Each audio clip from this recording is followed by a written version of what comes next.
motions and reads. Now, with his laid-back personality, Mike Zimmer's hoping to put a little pep in his step, bounce to his ounce. One thing Mike Zimmer told me, every rookie is one step away from being starter for the Purple. Paul, back to you and Pete.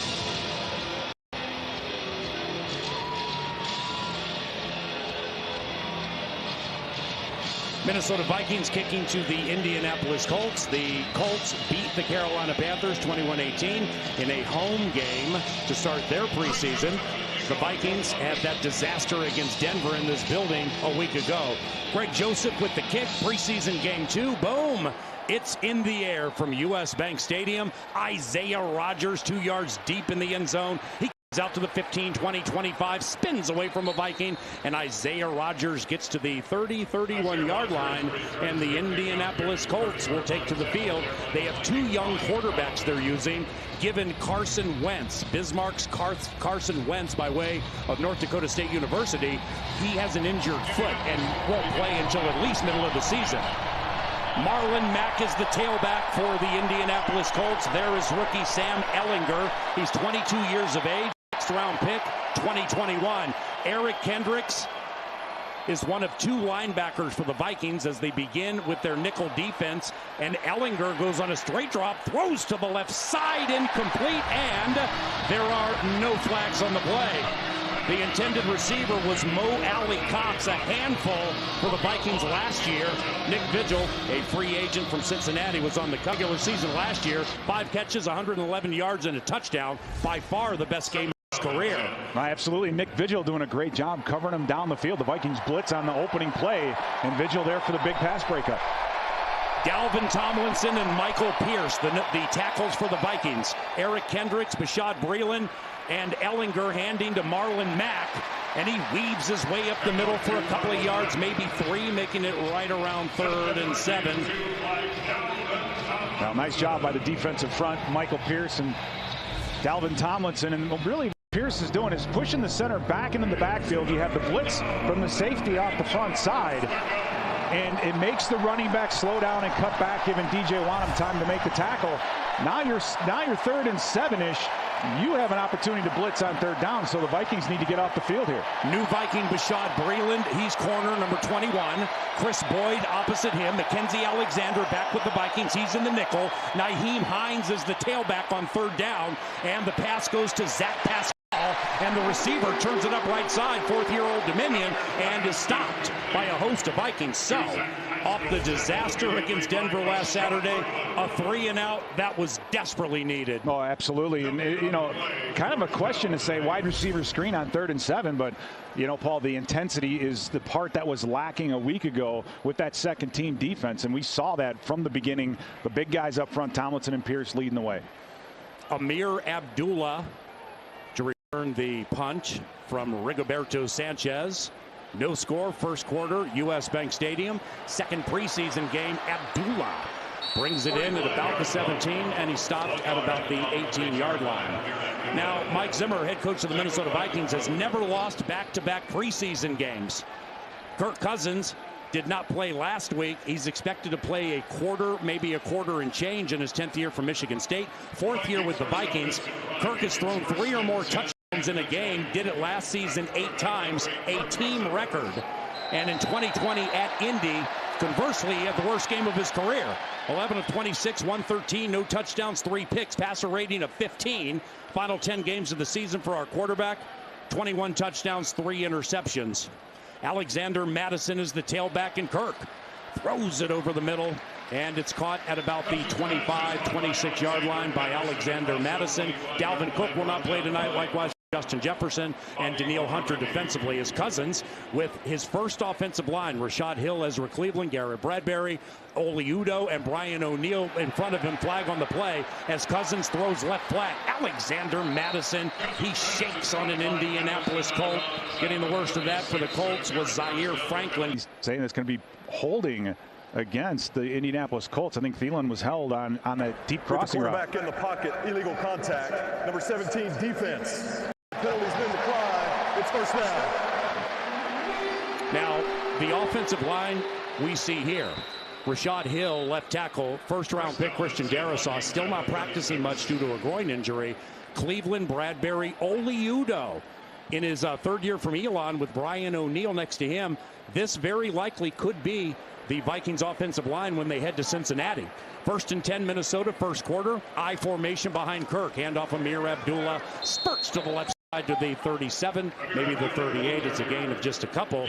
But this Minnesota moving company, Sans Darasaw, the rookie Wyatt Davis, Big Ten Offensive Lineman of the Year, he'll rotate with Dakota Dozier beginning in the second quarter. But what do you think of this, Peter? Well, I do think that, like I said, every day that goes by, this is most likely going to be the crew that's going to start the season. As we have C.J. Ham doesn't know if he's in or out. This is the kind of preseason stuff that needs to be needed out. But the front five, Paul, Oli Udoh is obviously the surprise at right guard going into his third year from Elon. He's been around for a little bit of time. He's not a rookie, so hopefully he'll be able to handle the big picture. 2nd and 8, Abdullah from a wide receiver spot right side on the jet sweep. Turns it up in front of his bench for a gain of right around 5. So it'll be 3rd down for the Vikings, who got a first down. Indy went 3 and out. Adam Thielen is checking into the game. Amir Abdullah lined up several times at that wide receiver spot in the Denver game. They threw to him once, ran the jet sweep there. But here's AT-19, 8th year Minnesota State Mankato, 925 and 14 TDs last year. In Kirk's first season with the Vikings, 2018, Thielen had his best season. 113 catches, 1,373 yards, 3rd down. Cousins over the middle to Thielen on a slant, and it's batted away. No flags atop the Norseman logo. So the Vikings get a first down. Britton Colquitt, who had a rough game against Denver, he's into punt. And Adam Thielen's kind of walking off the field gingerly, so that's not a good sign either. But extra tight end. I mean, had the tight end in there with Irv Smith Jr. flexed out as kind of the 3rd wide receiver. We've been wondering who that number 3 receiver is going to be. In this case, it's been Irv Smith. He was lined up as an extra receiver. And Cousins goes the other way to Thielen, and you get the pass breakup. So both teams a little bit of offense, but now we're punting, and punting was not our strong suit last week, Paul. The punt to running back Nyheim Hines, eyeballs it at the 17, and he makes a Viking miss, spurts up the middle of the 20. The hash marks 25, and he stopped at the 28. No score from U.S. Bank Stadium between the Indianapolis Colts and the Minnesota Vikings. It's the 2nd preseason game. It's Vikings football.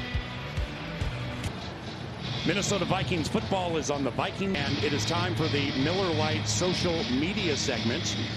You can interact with us via the broadcast. Use the hashtag Minnesocial. And tonight we ask fans, what's the most intriguing position battle you're watching this evening? Tweet us using the hashtag Minnesocial. Sam Ehlinger, rookie from Texas, out of the shotgun, takes the snap, pressured. Vikings have no sacks this preseason. Flag down the field. Ehlinger can run, look out, and he sprints to his bench for what's very close to a Colts first down. Once again, a flag came from the outset of this play. The run is about 10 yards. Ehlinger ran for 33 touchdowns while at Texas. Illegal use of the hands to the face, number 29, defense. 5 yards will be added to the end of the run, automatic. First down. First penalty goes the way of Chris Boyd. As we go to Ben Lieber to talk about that beef in the middle, they're both new, Michael Pierce and Dalvin Tomlinson. Yeah, that's right. One of the big beefy guys that we just acquired from the New York Giants going into his 5th year. Unbelievable player. Everybody thinks that he's just a run stopper. Get this, he started every game of his 4-year career so far, but that's not the most impressive thing. Yes, he can stop the run, but in the last years he's had 7 sacks, 15 tackle for loss, and 19 quarterback hits. So Dalvin Tomlinson, get used to it, people. He's not just a run stopper, hitting TFLs and playing in the backfield of the run game. He is a guy that's going to move around as a 3 technique and a nose guard over the center to rush the passer. Now, do you, from the 3 technique spot, do you think 4 or 5 sacks for Tomlinson? Is that a fair number or too high? No, I think it's a fair number. And I also think that you can move Tomlinson inside to be a nose tackle for pass rush. When the sacks that he had as a New York Giant all came from the center or the nose tackle position, head up over the center. Ehlinger on first down in Vikings territory throws to his favorite target this evening, Zach Pascal, with another reception. He had 629 yards and 5 TDs last year for the Colts. One of those touchdowns came week 2 against the Minnesota Vikings. Indianapolis with myriad injury problems on its offensive line. Ehlinger played 46 games for the Longhorns, amassing 127 touchdowns, including 33 rushing. He was a 2-time team captain.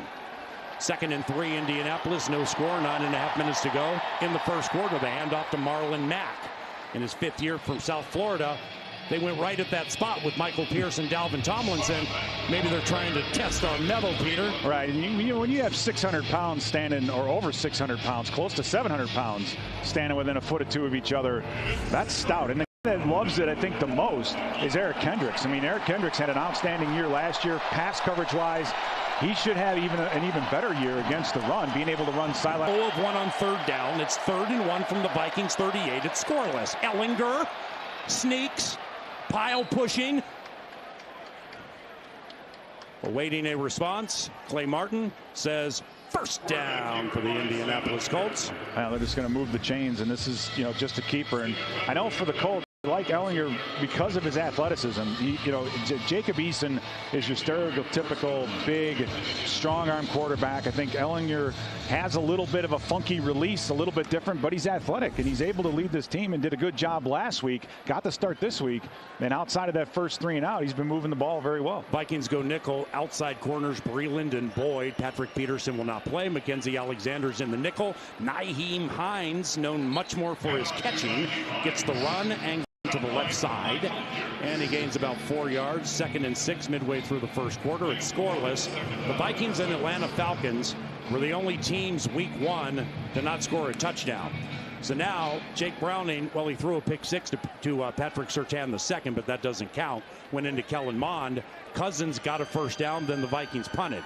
Ellinger, he goes out of the shotgun on 2nd and 6, and he gives it to Hines, who stutter steps to the left side, and he's wrapped up at about the 30-yard line and wrapped up around the ankles. On the tackle for the Vikings, Miles Dorn, 2nd-year safety from North Carolina, with Dorn, Metellus, and Cameron Bynum, the rookie from Cal.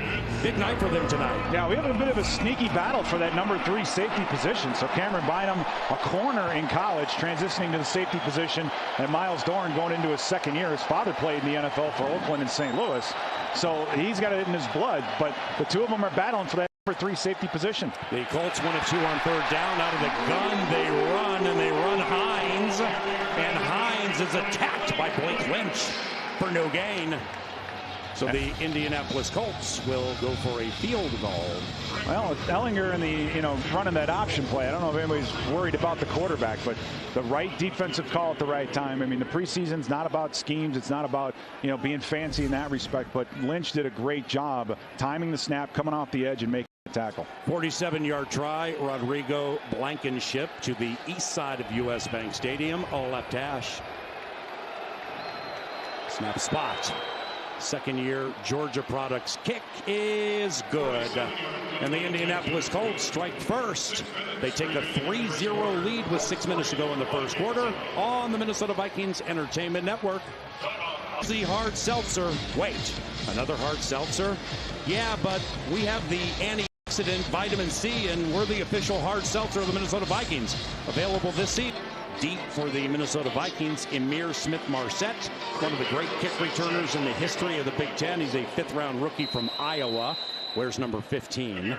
Averaged 28.7 kick return yards, first all-time in Big Ten history.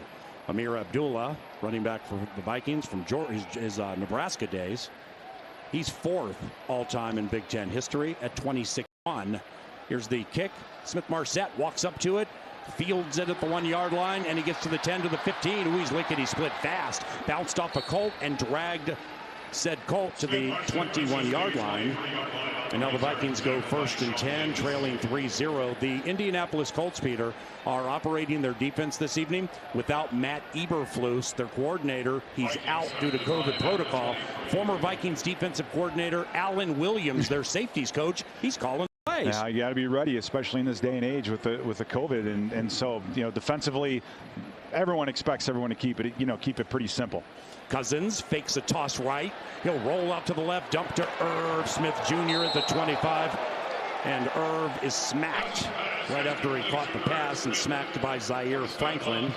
3-yard gain. Kirk Cousins sacked 18 times in the final 5 games last season, including 6 at Tampa Bay, this Minnesota moving company. You keep Kirk upright, and he'll kill any defense in the NFL if protected the right way. He's one of the most accurate quarterbacks in the history of the NFL. 35 touchdown passes last season as he boots out to the right, plants, fires to Irv Smith Jr. incomplete at the 35-yard line on the coverage. Rock Ya-Sin, third-year corner from Temple.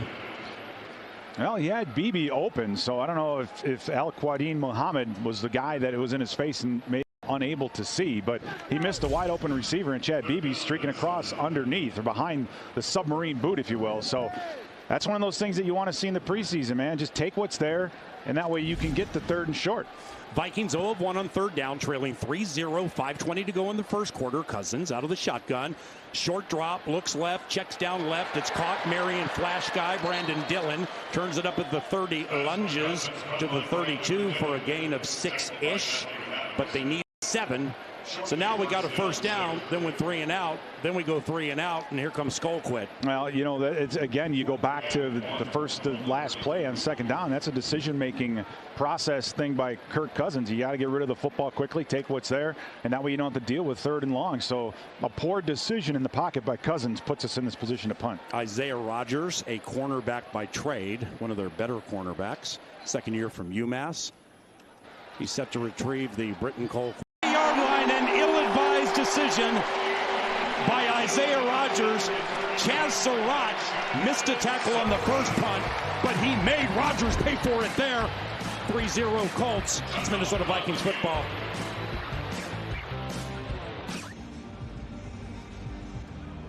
Rookie bid. Hey, it's Minnesota Vikings football, courtesy of the Vikings Entertainment Network.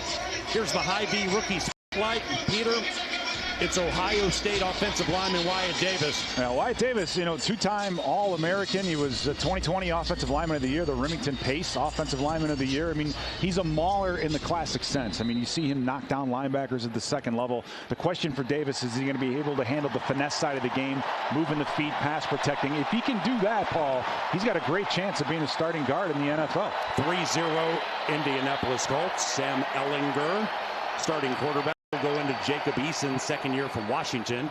Marlon Mack, he's a veteran, and he heads to the left side. He's hit at the 25-yard line. Stephen Weatherly captures him after a 4-yard gain. Wyatt Davis was the Big Ten Offensive Lineman of the Year.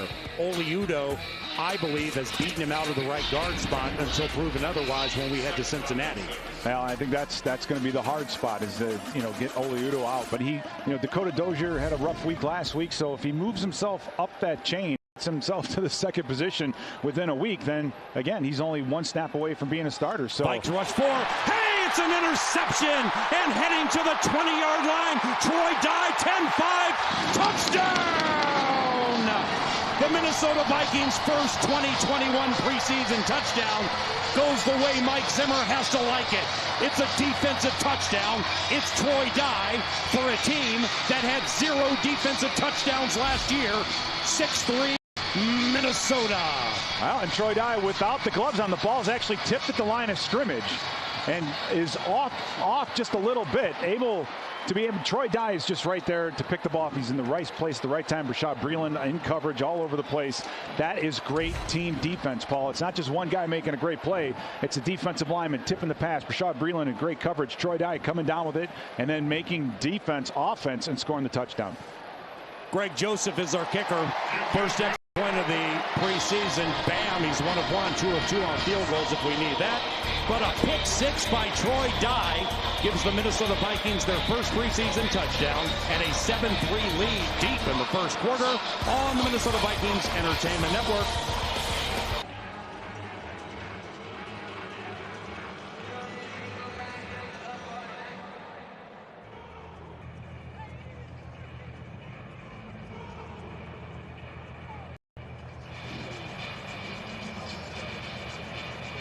Minnesota Vikings football, Vikings Entertainment Network. We lead 7-3. Linebacker Troy Dye, second year with a pick 6. One of the corners when the Vikings play Cincinnati week 1 on the road is that guy. He's Patrick Peterson. First 10 years with the Arizona Cardinals, in his 11th year with LSU. First round pick in 2011, 5th overall, 3-time first team All-Pro.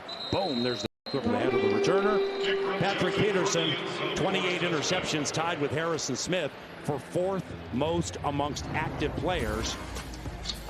And the first 2 interceptions of his career, Peter, in 2011, came from former Vikings quarterbacks. Tavares Jackson when he played for Seattle. Sam Bradford when he played for the Rams. Well, you beat them and then you join them, I guess, right? I mean, 29 career if you count playoffs. Started all 154 games in Arizona. So you bring in a guy like him, you bring in a guy like Tomlinson, you bring in durability. So for him to not play in the preseason game, going into his 11th season, that's all right because he's been around for quite some time. Ellinger stuck by Dye on a blitz, throws right to Paris Campbell, incomplete, covered by Bashaud Breeland. Mike Zimmer, who never has lost back-to-back preseason games as head coach of the Minnesota Vikings. How about this blitz from 4-5 Troy Dye? Yeah, a great job by Lynch to stay on the outside. Great job by the end coming underneath. That's just the old smack stunt. And Troy Dye untouched to the quarterback. A lot of blitzing by the linebackers today. So, Paul, you mentioned that attitude. You get aggressive on defense. You say, hey, we're going to blitz quite a bit. It gets these guys up on their toes and off their heels. Single high safety look for the Vikings. Second down. Dump left to Nyheim Hines. He's very good catching and running, and he skips over a Viking at the 35, angles to the right to the 40, just outside the numbers. It's an 18-yard gain. Nyheim Hines, 4th year from North Carolina, averages 3.5 catches per game through his first 3 seasons. Well done on this screen, boys. Yeah, especially with the wheel route, you have all the defensive backs cleared out of there, and then you look at Troy Dye, and he had 2 great plays in a row. That's one where he needs to turn that thing back inside to his help. So he's just a little bit late getting out into the flat, and the Colts are able to move the chains. Rookie Cam Bynum with that missed tackle a week after he got lost on a KJ Hamler 80-yard TD. Play action, first down. Ellinger, he will pass. And Farrod Green, a second-year tight end from Mississippi State, catches it, gets it up, but he still gets 9, so it's 2nd and short, 2:42 and counting to go in the first quarter. A Troy Dye pick 6 has given the Vikings a 7-3 lead. Now with Ellinger, they're really just running that run-and-shoot style, option style of offense, and it's a great tackle down the field by Cameron Bynum. And as a corner, you move the safety, as a safety, and in that case he was. So great job by Bynum to be there to make the tackle. Ellinger, 5 of 8, pick 6 to Dye. Goes out of the shotgun, 2nd and short from the Vikings 48. Play action to Hines, whips it over the middle. Pascal caught it, almost got loose. Zach Pascal trying to get loose in the Vikings secondary. Good shoestring tackle there by Miles Dorn, but still a catch of 12. Well, a little RPO now out of Ellinger, and just reading that backside safety, backside linebacker sees that zone, that alleyway open up, and gets that ball to Pascal, and really what ended up being a touchdown-saving tackle by Miles Dorn. So the Colts get a fresh set of downs, and the defense is a little bit on their heels, Paul, but they better tighten it up as they get into the red zone. Cam Dantzler and Chris Boyd are the outside corners on 1st and 10 from the Vikings 36, single set. Ellinger from under center. Hines tries to turn the left corner. Flag comes in, feels like horse collar.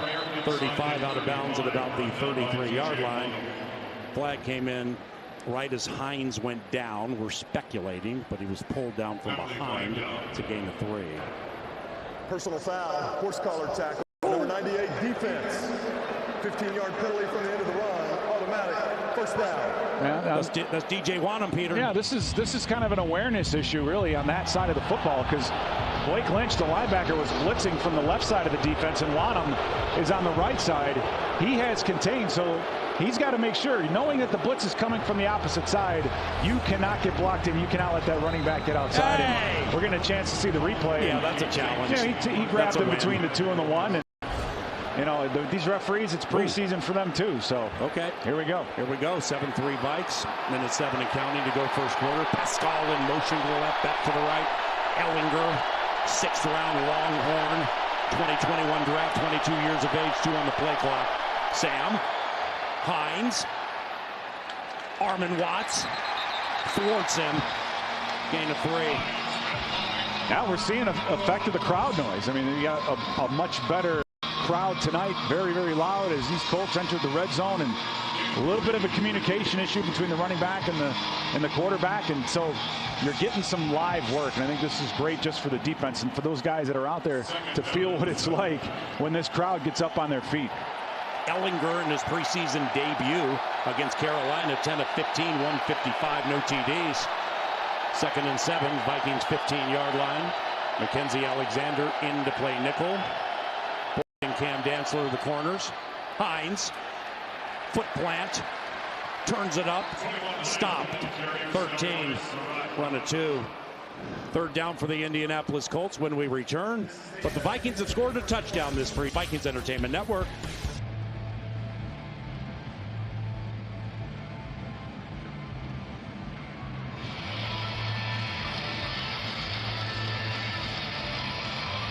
Second quarter, U.S. Bank Stadium, Vikings Entertainment Network. Here's Vikings mic'd up. And let's take a listen. You are? Yeah. Dang, now you tell me. You didn't say nothing. You got the feds today. Did he say something before I told him? I said, yo. I mic'd up.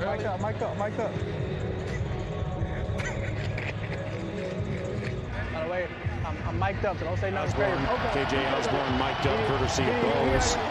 Got a chance to see D.D. Westbrook shoulder pads. That's cool. 3rd and 5, Indianapolis. Vikings 13. Ellinger. Nyheim Hines to his left. Couple of receivers right. Snap. 4-man rush. Pass right. Incomplete. Michael Pittman, the intended receiver. And breaking it up, Bashaud Breeland.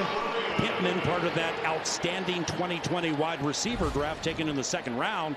Couldn't bring it in here, Mr. Peter. No, a great job by Bashaud Breeland to just squeeze that slant route in front of him. It was there and able to make that ball come loose. He did that a series ago when the Vikings score on defense. So Bashaud Breeland doing a great job. Eddie Pinheiro, the former Bear, battling Blankenship for kicking duties. 31-yard try, left hash to the west side of U.S. Bank Stadium. Snap spot, and it is good. Troy Dye 7, Colts kicker 6. It's Vikings football.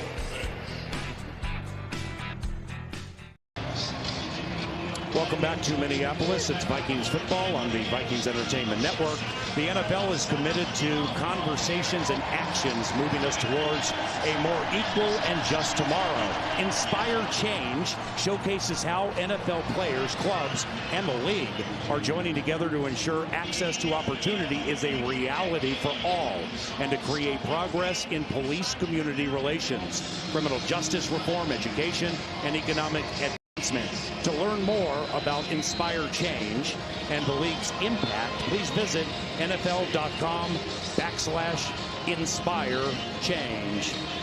Emir Smith-Marset, 3 yards deep in the end zone. High kick. Smith-Marset feeling good about himself. 6 yards deep, heads to the right side, to the 10, to the 15, to the 20. Go ahead and zing to that 30, 35. Well done.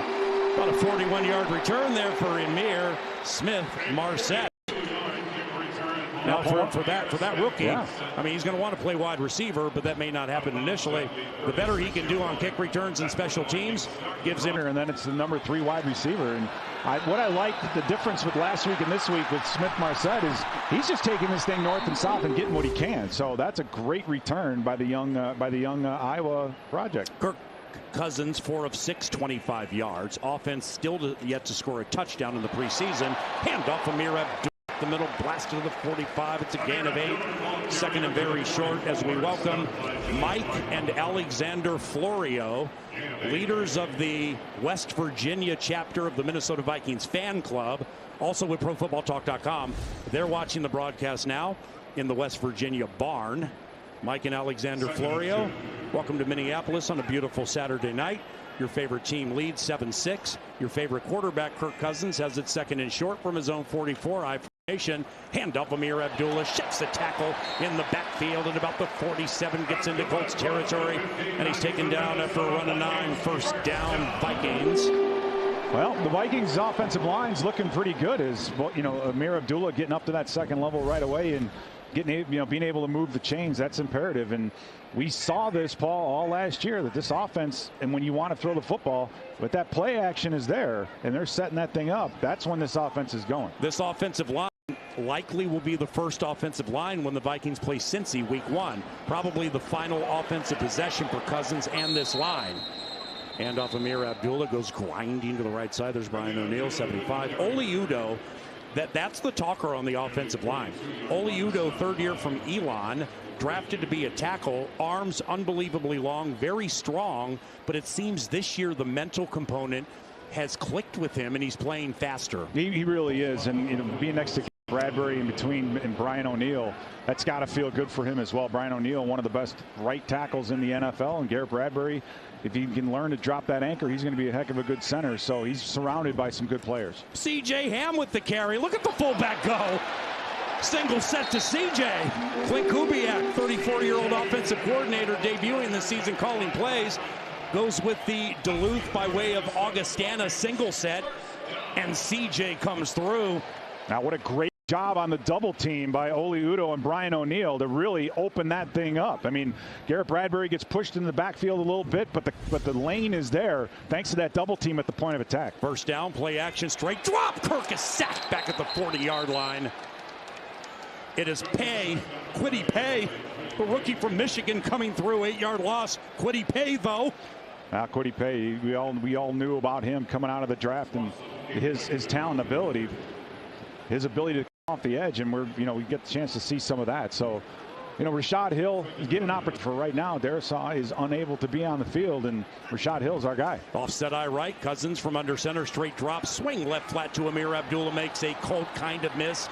But then he held his jersey, and a host of players with horseshoes on the helmets came knifing through for a loss of 2. Ooh, our last 2 plays about minus 10 yards right around there. So it's going to be third and a bunch. Vikes lead 7-6 early in the second quarter. Well, in the first couple drives offensively, they didn't want to run the football. And you start putting it on the ground, you start moving the chains, and then you give up a sack offensively. So lost yardage plays, you have to get rid of them. Those things are drive killers, Paul. 3rd and 20. Cousins empty. Couple of receivers left, 3 to the right. Shotgun. Protected sweetly. Kirk rolls out to the left, trying to go Fran Tarkenton on it. Runs to the 35 and out of bounds at the 33. It'll be a run of 9. Far shy of the first down. So they're going to let Greg Joseph try a field goal of about 50 yards. Oh, that's good for Joseph to get the opportunity to make one of these plays, and for Cousins, slides himself right into the Gatorade container. So gets a little help on the way out, of bounds, but nice job by Cousins stepping up in the pocket. So protection on the pure drop back passes, not what you want it to be. Early on, you had a lot of the bootlegs and those things there. The running game looked pretty good. Amir Abdullah doing a great job. 51-yard try, left hash. Greg Joseph, 4th-year Florida Atlantic, career long 51 with Cleveland. Snap spot. Joseph, right-footed boomer, east side of U.S. Bank Stadium, and he missed it. 7-6 Vikings. Second quarter. It's Minnesota Vikings football.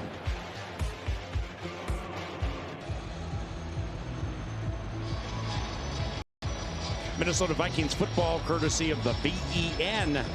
Let's go on with that Miller Lite social media. Interact with us via the broadcast, hashtag Minnesocial. Here it is from @TrustTheProSauce. Right guard battle between Udoh and Davis should be fun to watch. I think the race is over, and I'm putting Oli Udoh in the winner's circle when we go to Cincinnati Downs. Your thoughts? No, and I would have to agree with you, and that's really not a slight to Wyatt Davis. It's really more of a tip of the cap to Oli Udoh and how well he's playing at that position. And watching that last series and the double team that he and Brian O'Neill put on the defensive tackle of the Colts, I mean, moving bodies, that's what you need to do, and he's been able to do that. So Oli Udoh, been impressive all through camp. He looked pretty good. What we've seen of him already today, so I think it's his. First down Colts, toss right, Jordan Wilkins, 4th-year Ole Miss. Gets a couple outside the numbers. Be about 2nd and 7. Ben Lieber is on the side. When we go to Cincy, what'd you think? Well, so far, I loved what the first team defensive line, obviously minus Hunter, looked. They were stout. I love the fact that Michael Pierce was showing that separation, those strong hands, getting off the plays and making tackles. And I got to give a special shout out to Bashad Breeland, not just on that interception, which he had tight coverage, and that PB later on 3rd down in the red zone. He's had tight coverage all game long. Zimmer blitzed Ellinger again. The rookie wings it right, caught Michael Pittman Jr. Very close to the first down, a gain of about 7 yards. Michael Pittman Jr., 2nd-round pick in 2020 from USC, 503 yards and a touchdown. He was part of that ballyhooed 2020 wide receiver draft that started with the Alabama kids. Then you got like Darnell Mooney in the 5th round, Chase Claypool, T. Higgins, Brandon Ayuk, Jalen Reagor. We got the best of the best, at least off the rookie year. Justin Jefferson not playing tonight, but he'll be playing aplenty when the regular season begins. First down for the 7-6 Vikings. And the handoff goes to Wilkins. Averages 4.9 yards per carry in limited action. Got about 5 yards. Be second at about 5. Justin Jefferson, JJ, second year from LSU. Hasn't played in the preseason yet. Had himself quite a fine rookie season with no preseason games last year. Well, he did, but for any of these younger guys, he's only going into his second year. He's got to get out there and continue to sharpen the pencil. Well, other guys are out there, DBs. Everyone's working to get better. So hopefully this Friday we'll get the chance to see the debut of Justin Jefferson. And you watch Adam Thielen coming out and really coming out limping. You realize how thin we are at that position, Paul. Ben, Justin Jefferson, virtual offseason, learning to run routes via the virtual portion of the equation. Then that season last year, unbelievable. Yes, absolutely fantastic. And, I would have loved to have seen him come out here and play only to refresh his mind. He's thinking about last year so much that it does help to get out in the preseason at times and just kind of let yourself know that this is a new season and you can't rest on your laurels from last season's success. Colts 25% on third down. Ellinger left flat, and it is caught by the back, Jordan Wilkins. Indianapolis Colts first down. It was Wilkins left flat. Ellinger doing a nice job recognizing what's in front of him, getting that football out as quickly as possible.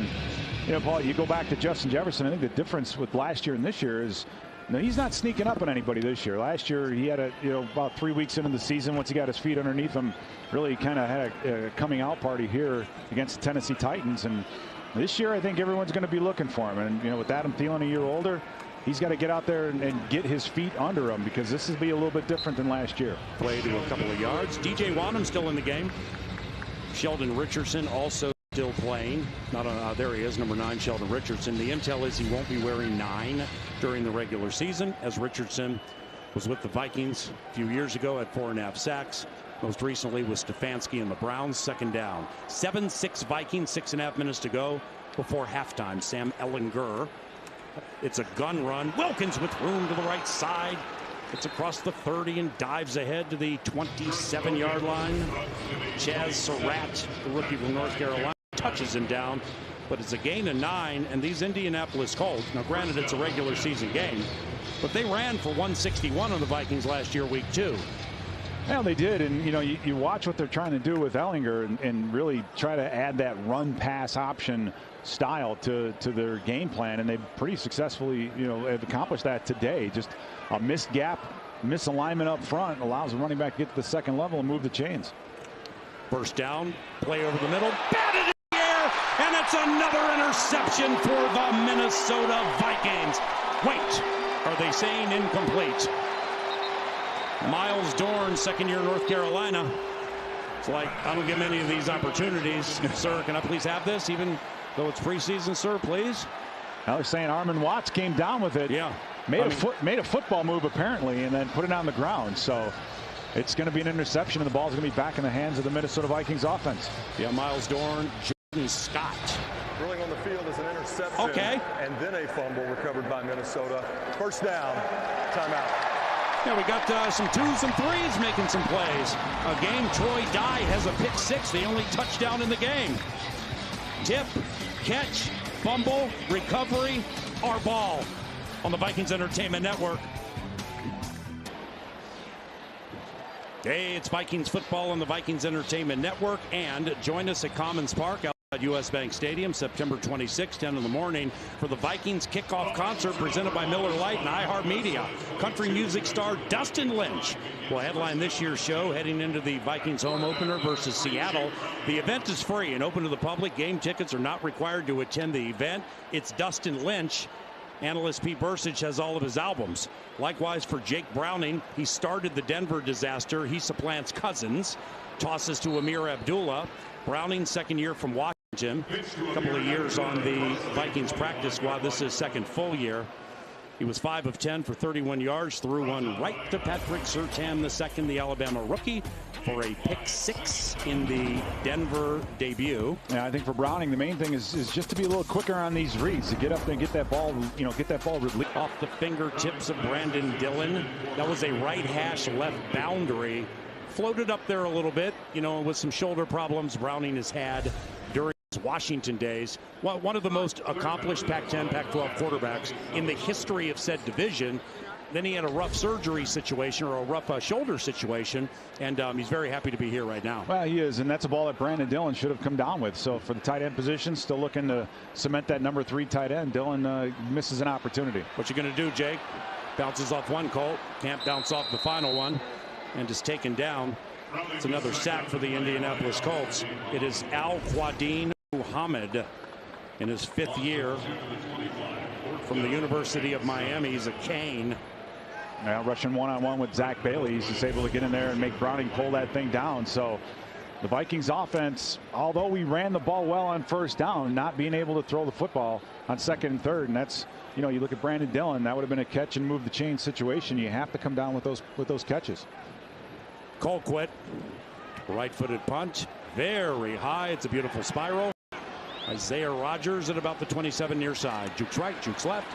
Doesn't see much, and finally is thrust down by Josh Metellus, backup safety for the Vikings.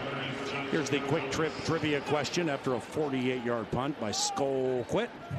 Question: who is the longest tenured Minnesota Viking? Now, before Pete guesses, we have statistician David Koob. We have spotter Eric Nordquist, producer of 9 to Noon, KFAN. You boys get guesses too. Longest tenured Viking. Any ideas? I have to say it's Harrison Smith right now on this team. I mean, Harry's getting closer, pushing the double-digit mark. So, and he's played all of them here. So I would say I have to go with him. The answer provided shortly. Quarterback change for the Colts. In now Jacob Eason. Dump left to Jordan Wilkins. Doesn't get much. In fact, he gets minus yardage. Thrown backwards. 2nd and about 13. Harry is Harry the hitman. He was Harry the pick man last year, leading the team in interceptions. And it's Harrison Smith with that headband and hair. Normally his hair is markedly shorter. Yeah, and as the season, as his career grows longer, so does the hair, I guess. At his age, he's just lucky to still have it.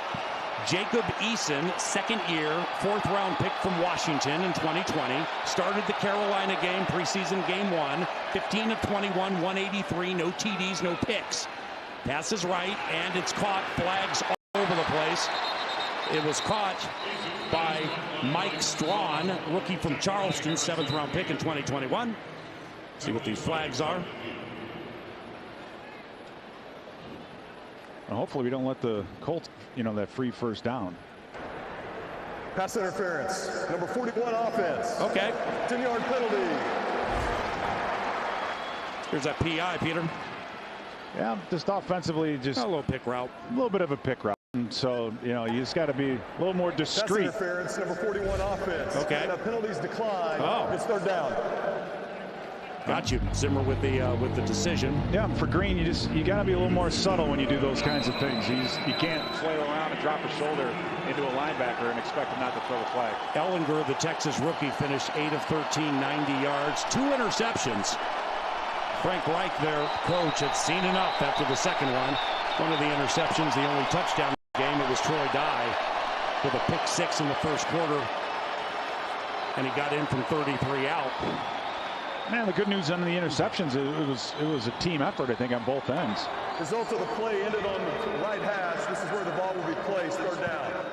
Okay. With Rashad Breeland getting in there, you had Armin Watts who tipped the football, and then the interception by Troy Dye, and then later on, a nice play by Bynum, Cameron Bynum, to get in there and squeeze that option route, and so good play all the way around. Jacob Eason. 5-step drop, looped one left side, overshot the wide receiver right in front of the Vikings bench. The intended receiver, Ashton Doolin, in his 3rd year from Malone. 5 receptions, 0 touchdowns in 26 games with the Indianapolis Colts. Now you're absolutely seeing the difference in quarterbacks with Eason. That's what we were talking about right there, He's Pete. just bigger, stronger arm. I mean, this is really... No, I'm sorry to clip on you, man, but Cam Bynum, I mean, that's a first down. Absolutely. If Wentz, Phillip Rivers, Andrew Luck, somebody is throwing the ball. No, you're absolutely right. And Bynum has to do a better job. He does. He's got to be more aware of a 3-out strong situation and push himself over. So, he's learning the position. Come on, KJ. 2nd year Kane. Land of opportunity, this punt return job with the Minnesota Vikings. 50-yard boomer by the Colts. D.D. Westbrook, the former Jacksonville Jaguar, still recovering from an injury, hasn't even taken part in training camp. Put on the shoulder pads, got out there, ran around like he was playing in the game, but he's not. So the hope is D.D. Westbrook, who has a return touchdown in his first year with Jacksonville. I think it was 74 yards. The hope is when they get to Cincy, he'll be up to speed and ready to go. Kirk Cousins, he started the game and he finished 5 of 7 for 23 yards. Jake Browning into Kellen Mond. Mond, the Texas A&M rookie, plays in the second half. Browning floats right. Dom's terrible pass. Holy cow, man. Amir Smith-Marset, man, he had to do the moonwalk just to have a chance to get a hand on it. See, love the kid, but even if it's a preseason game, when you've got fans in here and there's pressure and the lights are bright, it's just tougher for him. It is, and once again, just holding on to the football a little too long. Smith-Marset was wide open, and for quarterback, you've got a receiver that was open, going to get you 5 or 6 yards at least on that play. You got to get rid of it. He holds on to it, and Smith-Marset didn't know whether to settle or keep moving. Second offensive line's in. Browning throws right flat. Amir Smith-Marset thought he was held up as he was breaking out on the route by Anthony Chesley, first-year corner from Coastal Carolina. Minnesota 0-4 on third down.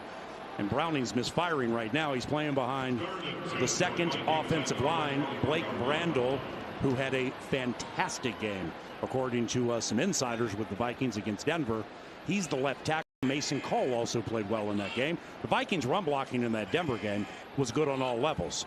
Dakota Dozier, the right guard. Wyatt Davis expected to play later. Browning holding it way too long, just throws it up. Bounces at the 18. Almost as if it was the pigskin version of hoisting the white flag. And now we punt. 7-6 Vikings. And that we talked about it last week with Jake Browning, and that's just making decisions at the top of the drop. And he had plenty of time. He had Amir Abdullah there for the check down, and you got to be smart with the football. But in this case, he decides to pull it down and tries to scramble and comes up with the sack. So good coverage down the field. Didn't read his check down and follow the process. And that's been kind of the thing with Browning, Paul, is as a backup, you have to be able to move the chains and at least get the first downs, and he hasn't been able to do that. Doubles on each gunner. Punt. Rodgers. Fair catch at the 33-yard line. Britton Colquitt's been used quite extensively this evening, and off a bad game against Denver, at least according to Mike Zimmer in his post-game press conference. 46-yard punt there. So the Super Bowl winning punter, who's been in the league a long time, seems to be coming through this evening as we approach the 2-minute warning. 2:22 to go in the first half. Troy Dye intercepted a tip pass from the arm of rookie Sam Ehlinger. Got in from 33 out. That's the only touchdown in the game. Greg Joseph, our new kicker, missed from 51. Jacob Eason at quarterback for Indianapolis. 2 receivers right, 1 left. Eason with a fastball over the middle. Incomplete. That's Kylan Granson, a rookie 4th-round pick for the Colts. You think Eason could have thrown that ball any harder? Yeah, that's exactly right. He tries to sneak that thing in there, and you got to have at least a little bit of touch. And man, that was a fastball that Major League Baseball would want to take a look at. Eason, 15 of 21, 183 in the preseason debut. Stands 6'6", impressive-looking quarterback individual. And the ball bounced up and fell harmlessly. If you're an Indianapolis Colts fan, that makes it 3rd and 10 from the Colts 34. Well, I mean, one of the nice things about tonight, Paul, is every time there's a play being made or something happening, Troy Dye is somewhere near it. So nice coverage, a little bit of separation on the tight end, but he still recovers and he's right there, despite the pass being incomplete. So long. Just make sure you make the tackle and make the Colts punt the football back to for our offense. Indianapolis 2 of 6 on 3rd down. Harrison Hand in to play nickel. Safety blitz picked up. Fires over the middle. Does Eason. Incomplete. Harry Hand got a hairy hand on it and almost lent a helping Harry Hand with an interception. Amir Abdullah back to retrieve the Indianapolis Colts punt, approaching the 2-minute warning. I get Stephen Weatherly dropping out into the flat, and I think that's been a bit of a point emphasis for this Vikings defense to get these defensive linemen out in coverage. Gives you a little more flexibility to blitz up the middle, get some nice pressure. So good job by the defense in taking advantage of a 3rd and long situation and making the Colts punt. There's the punt. Rigoberto Sanchez. Amir Abdullah retreats to the 13, brings it in after a 52-yard punt. 2 minutes and a second to go in the first half. Each team with all 3 timeouts. That man, Troy Dye. Guy with the nice hair, 33-yard pick six off a tip. Only touchdown in the game. The Colts have made both their field goals. Greg Joseph, the Vikings' new kicker, missed from 51. Let's get Jake Browning going with even just a little check down to one of the flats for 4 yards, at least like between somebody's numbers. Shotgun, Mason Cole, the center. And on first down, Browning takes a perfect snap, looks right. Hey, there it is, right flat. Amir Abdullah hit him right between the old 3 and the 1. Let's go, Jake. 7-6 Minnesota, 2-minute warning. It's the Vikings Entertainment Network. Vikings football, welcome back on the Vikings Entertainment Network. That guy is KJ Osborne. He's wearing a mic. Let's go, 2-7. You got smoke? Come on, come on, come on. Go ahead, Blake, go ahead. No! No! No! Get loud. Get loud. Yeah! Yeah! Time for that. KJ Osborne, Michigan native by way of the Miami Hurricanes. 2nd and 7 for the Browning-led Vikings. Jake's out of the shotgun. Stays in the pocket, passes right, and it's incomplete. The left guard, 66, Kyle's game, but he's really tough, Kyle Hinton. Well, the thing about him coming out of college, a very small college in Washburn in Kansas, was that he just wasn't big enough and strong enough at that point in time. But what you really liked about him was his athleticism. He could really get out in space, use his feet. He was a guy that was just shy under 300 pounds and could really move. So he needed the year to kind of build off of that athleticism and build some strength, and he looks really good tonight. What's everybody think of Jake Browning now? Fires in the middle for 15 to Chad Beebe. Each team with 3 timeouts, minute and a half to go. 7-6 Vikings. Browning, shotgun, scrimmages from the right hash. Colts rush 4, check down over the middle, caught. Amir Abdullah corralled immediately at the 36. Here come the Vikings flying to the line after a gain of 5, making it 2nd and 5.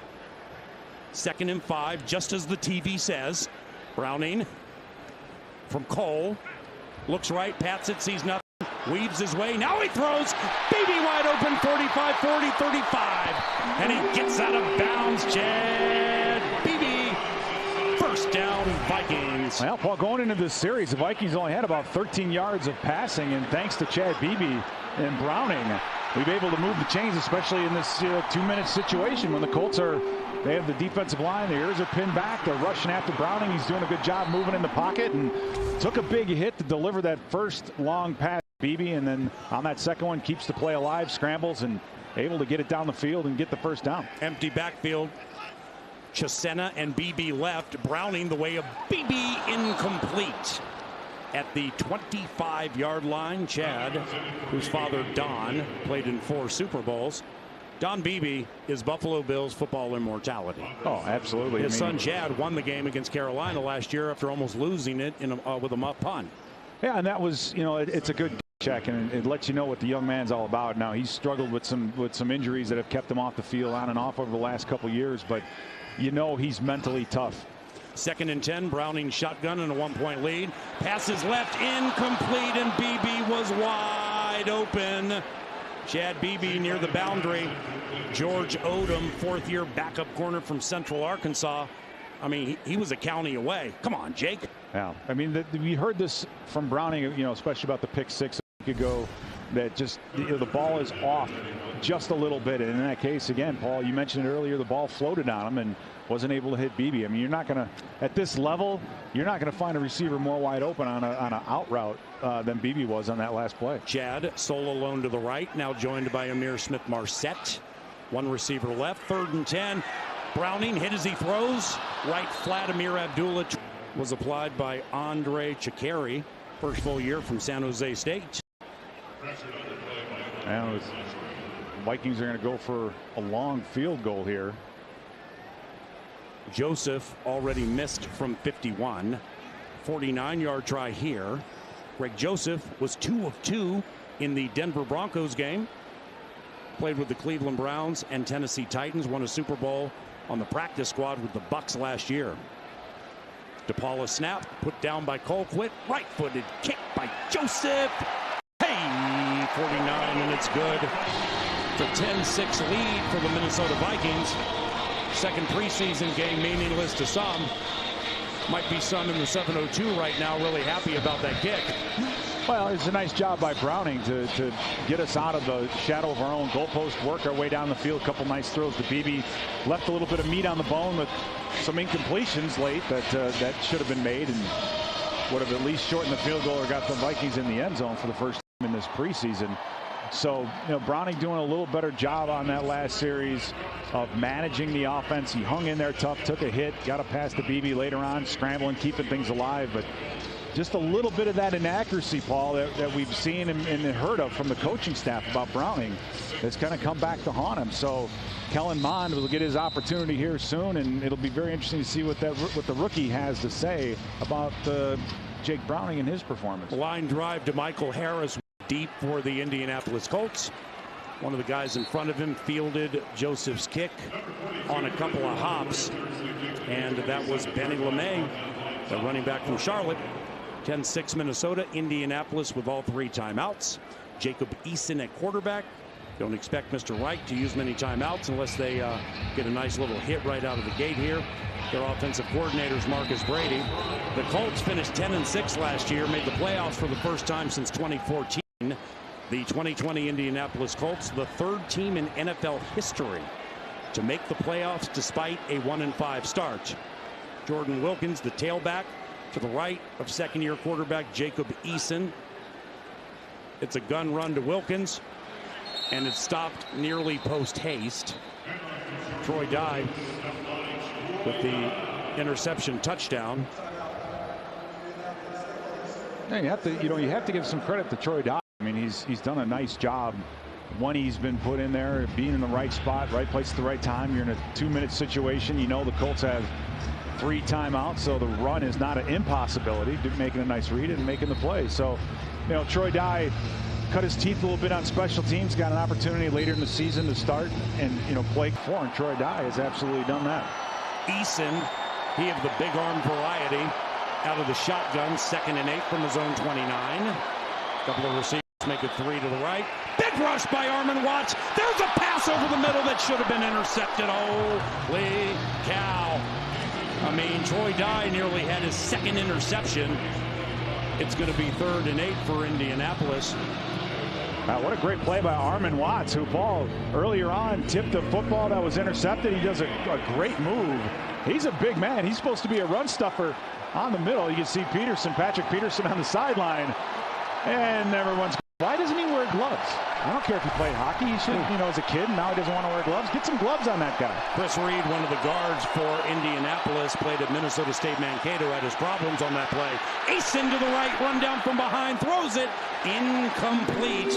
And he had a man wide open named Desmond Patman, 2nd year, 6th-round pick in 2020. DJ Wanham in hot pursuit. That's his echoes of last year at Green Bay. And DJ Wanham made that play to end the game and seal the Vikings victory. So great hustle by DJ Wanham. We all know that Wanham's a good, solid pass rusher, and I think as a right defensive end, he may be the option on 3rd down. It's the running game that he's got to improve upon, and it looked like he's done that tonight. But a heck of a pass rush, great speed from the defensive end position. Abdullah, punt returner. Kene Wangu not playing this evening due to a knee injury in the Broncos game. And Abdullah scurries off to the left and is brought down by Sean Davis, 6-year safety from Maryland, unrestricted free agent pickup from the Pittsburgh Steelers. This could be Jake Browning's final 11 seconds this game, or maybe they start him in the second half. Kellen Mond, the 3rd-round rookie from Texas A&M, expected to play extensively in the second half. Mond played 2 quarters and 11.5 minutes in the Broncos game, despite 3 days of practice. Browning caught. K.J. Osborne at the 42. Play took 5 seconds. Timeout us. 17-yard hit for number 17. Well, you go into this game without Justin Jefferson. You lose you lose Thielen after the first series. And again, we're looking for depth at wide receiver. And K.J. Osborne, we expected to step up and be that number 3 guy. We've seen Chad Beebe do some great things tonight. Now K.J. Osborne comes up. That was probably one of Browning's nicest plays, Paul. in the fact that he got to the top of his drop, read the defense, stepped up, and delivered the ball. You mentioned his arm and his shoulder issues earlier. That's why the footwork and the technique for a guy like Browning is so important. And when he's able to step up in the pocket and step into a throw. Biak, 34-year-old first-year offensive coordinator for the Vikings. Browning, 7 seconds to go. Quickie to the left, caught by KJ, and he reaches out to the Colts 47, close to the first down, catch of about 9. And the play took 5 seconds, so we have 2 seconds left. All right, well, we talk about Browning's arm strength. I don't get a chance to see it here. This is a Kyle Rudolph down right here, right? 2 seconds left to go. Now you're in the alumni zone. Well, we have Zach Davidson, who's coming in now, who, you know, comes out of Central Missouri. 4 touchdowns in 1 game. I mean, this is a type of a situation where if you have to throw a jump ball down the field to somebody, Davidson would be probably the best choice. Was he stands about 6'7". Yeah. A punter originally in college, ended to go to tight end, and now he lines up as wide receiver. Yep, as part of a triangle formation to the right, 1 to the left. Final play of the first half. Flags. And Zach Bailey jumped off sides. False start. That's Number it. 65 offense. 5-yard penalty. 2nd down.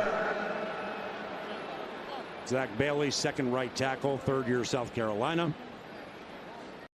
Well, now you have 7 members of the Colts, 35-ish, 40 yards from the line of scrimmage. So what do? Cal Stanford? Well, you could. I mean, that gives you that option. I mean, these are the particular and the weird situations that you need to practice. Browning, pressure from behind, gets away from it, floats left against his body, heaves it up, and it falls about 7 yards shy of the end zone, and it may have been intercepted. Nope, incomplete. Final play of the first half. Troy Dye with a 33-yard pick 6. The only touchdown in the game. Greg Joseph made a field goal from 49. It is 10-6 Minnesota. Final preseason home game for the Vikings at KC on Friday. That'll also be on the Vikings Entertainment Network. Back at US Bank Stadium with head coach Mike Zimmer. Coach, you had your starters in for a while for the majority of the first quarter. What did you see? What did you like? Yeah, I thought we did a nice job. You know, we had 5 starters out on defense tonight, and you know, I thought they rose the occasion, couple turnovers. Offensively, we're a little up and down, but you know, we moved the ball, ran the ball well. Got to make some contested catches. What did you see on the defense? On the defensive side, you had to be happy with some of those things there. Yeah, I thought we did a nice job in coverage. You know, Breland had a couple plays he made.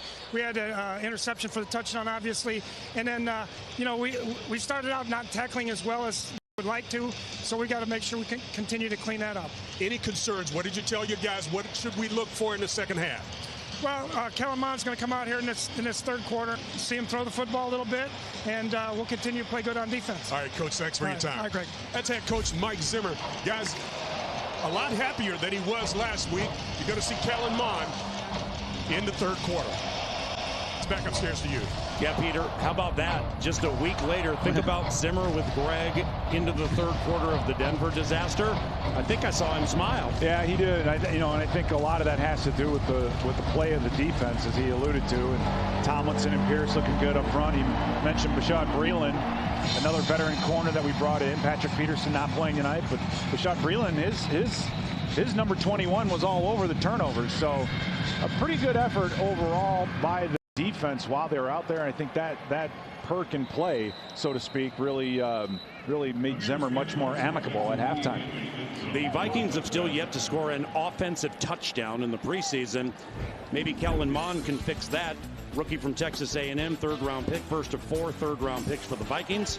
He's Texas A&M's all-time leader in total offense, passing yards, passing TDs, completions, and attempts. Peter, how about this? 2018 versus number 7 LSU. He threw for 6 touchdowns and ran for another.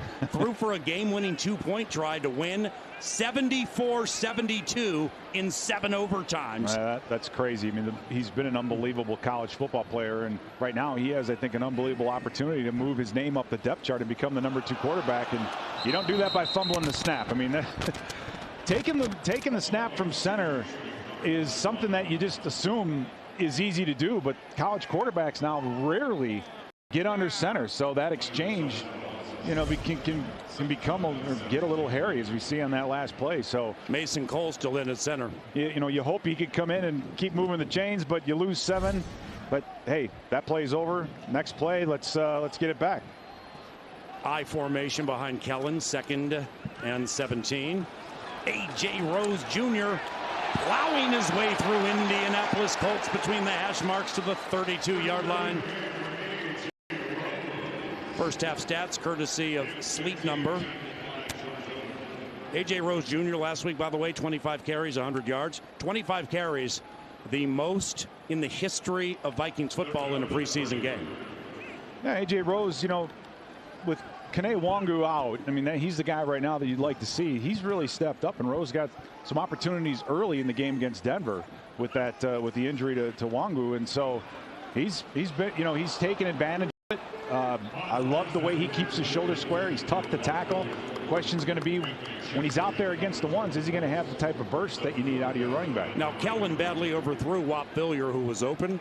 So Mond, when he played 2 quarters and 11.5 minutes against Denver, had 3 days of padded training camp practice due to COVID protocol. This week, he had a full week of practice since he donned the purple.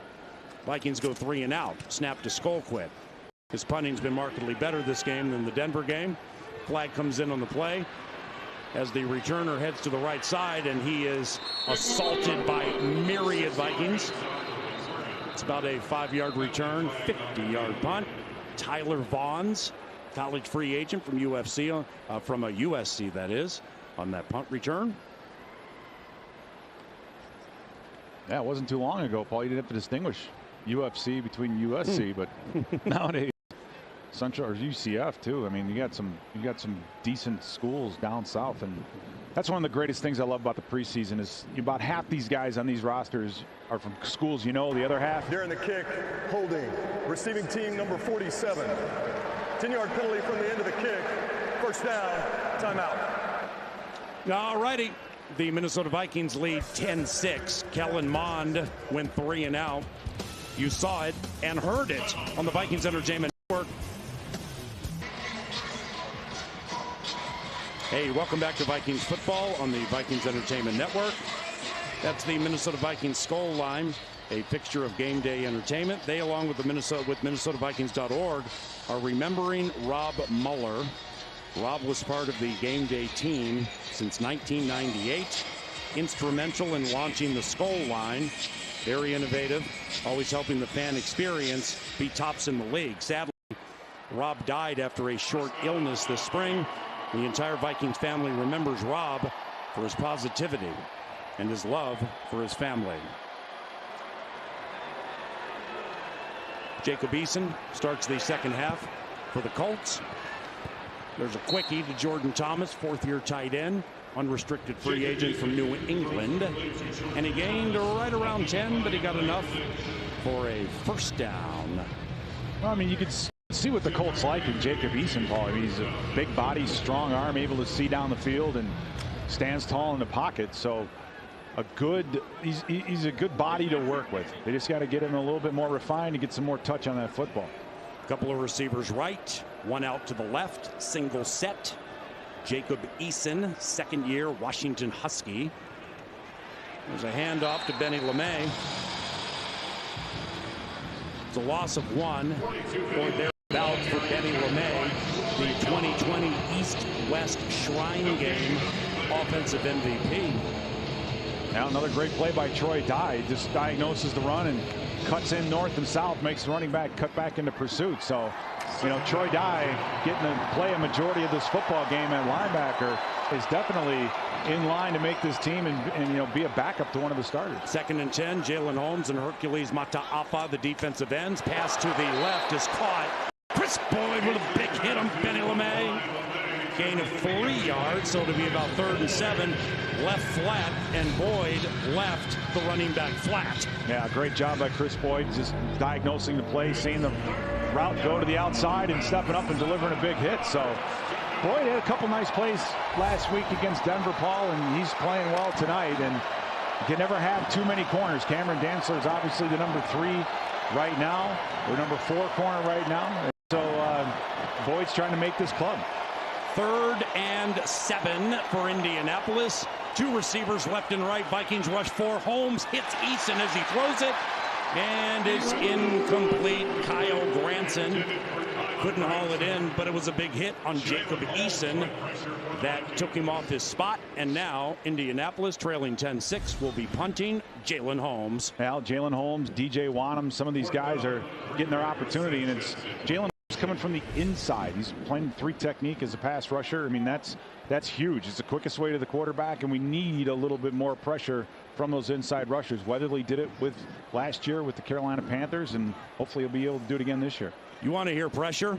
Backup statistician Gabe Henderson from the Vikings Entertainment Network, working stats like he'll do on the road for KFAN, handling punt distance, and this with Amir Smith-Marset up the middle across the 40.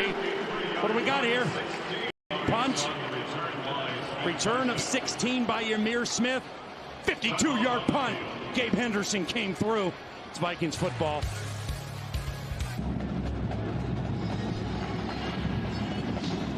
Northland Ford dealer scoreboard, 10-6 Vikings, Vikings Entertainment Network. Ben Lieber on the sideline with one of the very best linebackers in the NFL. Yeah, that's right, PA. One of the very best linebackers, one of the best in coverage as well. Mr. Eric Kendricks, thank you very much for joining us today. I want to go back to last year. I know it was kind of a lot of bad when you look at the defense. Your season ended with injury, but every year, good or bad, you always learn something. What did you learn about yourself in this team at the end of last year? Just the battle, you know. You can't give up. Obviously, a lot of things happen, a lot of things we couldn't control.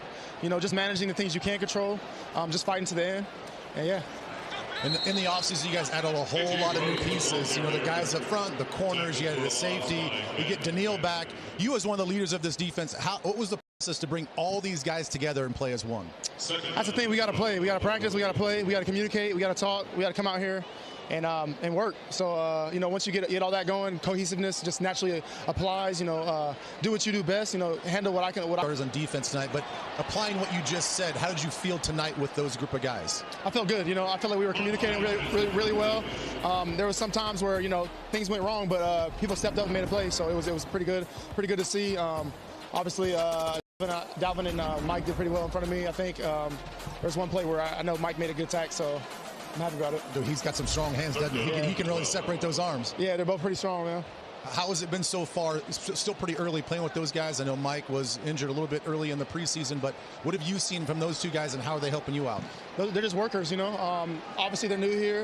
They got a lot to prove, you know, I feel like, for the organization, but they're coming every day to work. They're coming every day to grind.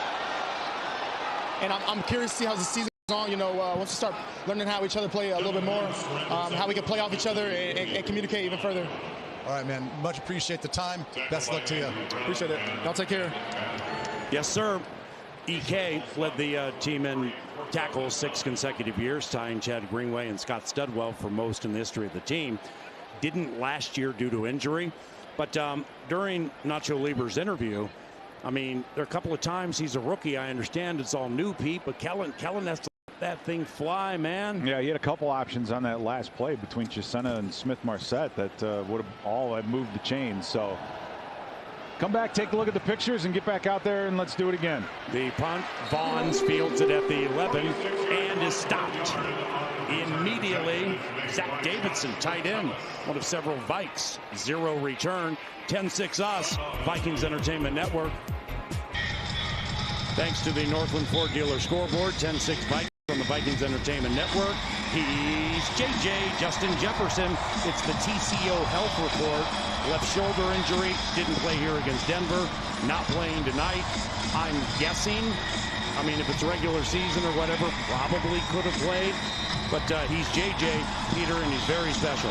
Oh, he is. And, you know, we talked about his year and how it's going to be different from last year, not only with the fans in the stadium and everything else. He's not sneaking up on anyone, and a lot of defenses are going to have their eyes on him. So he's going to have to build upon what he did last year, and getting back on the field and getting a few snaps in the preseason, I think would do him good. 1st and 10, Indianapolis.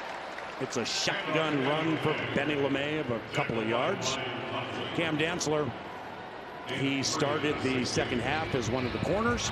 Played extensively in the first half, but Bashad Breeland and Chris Boyd got the start outside.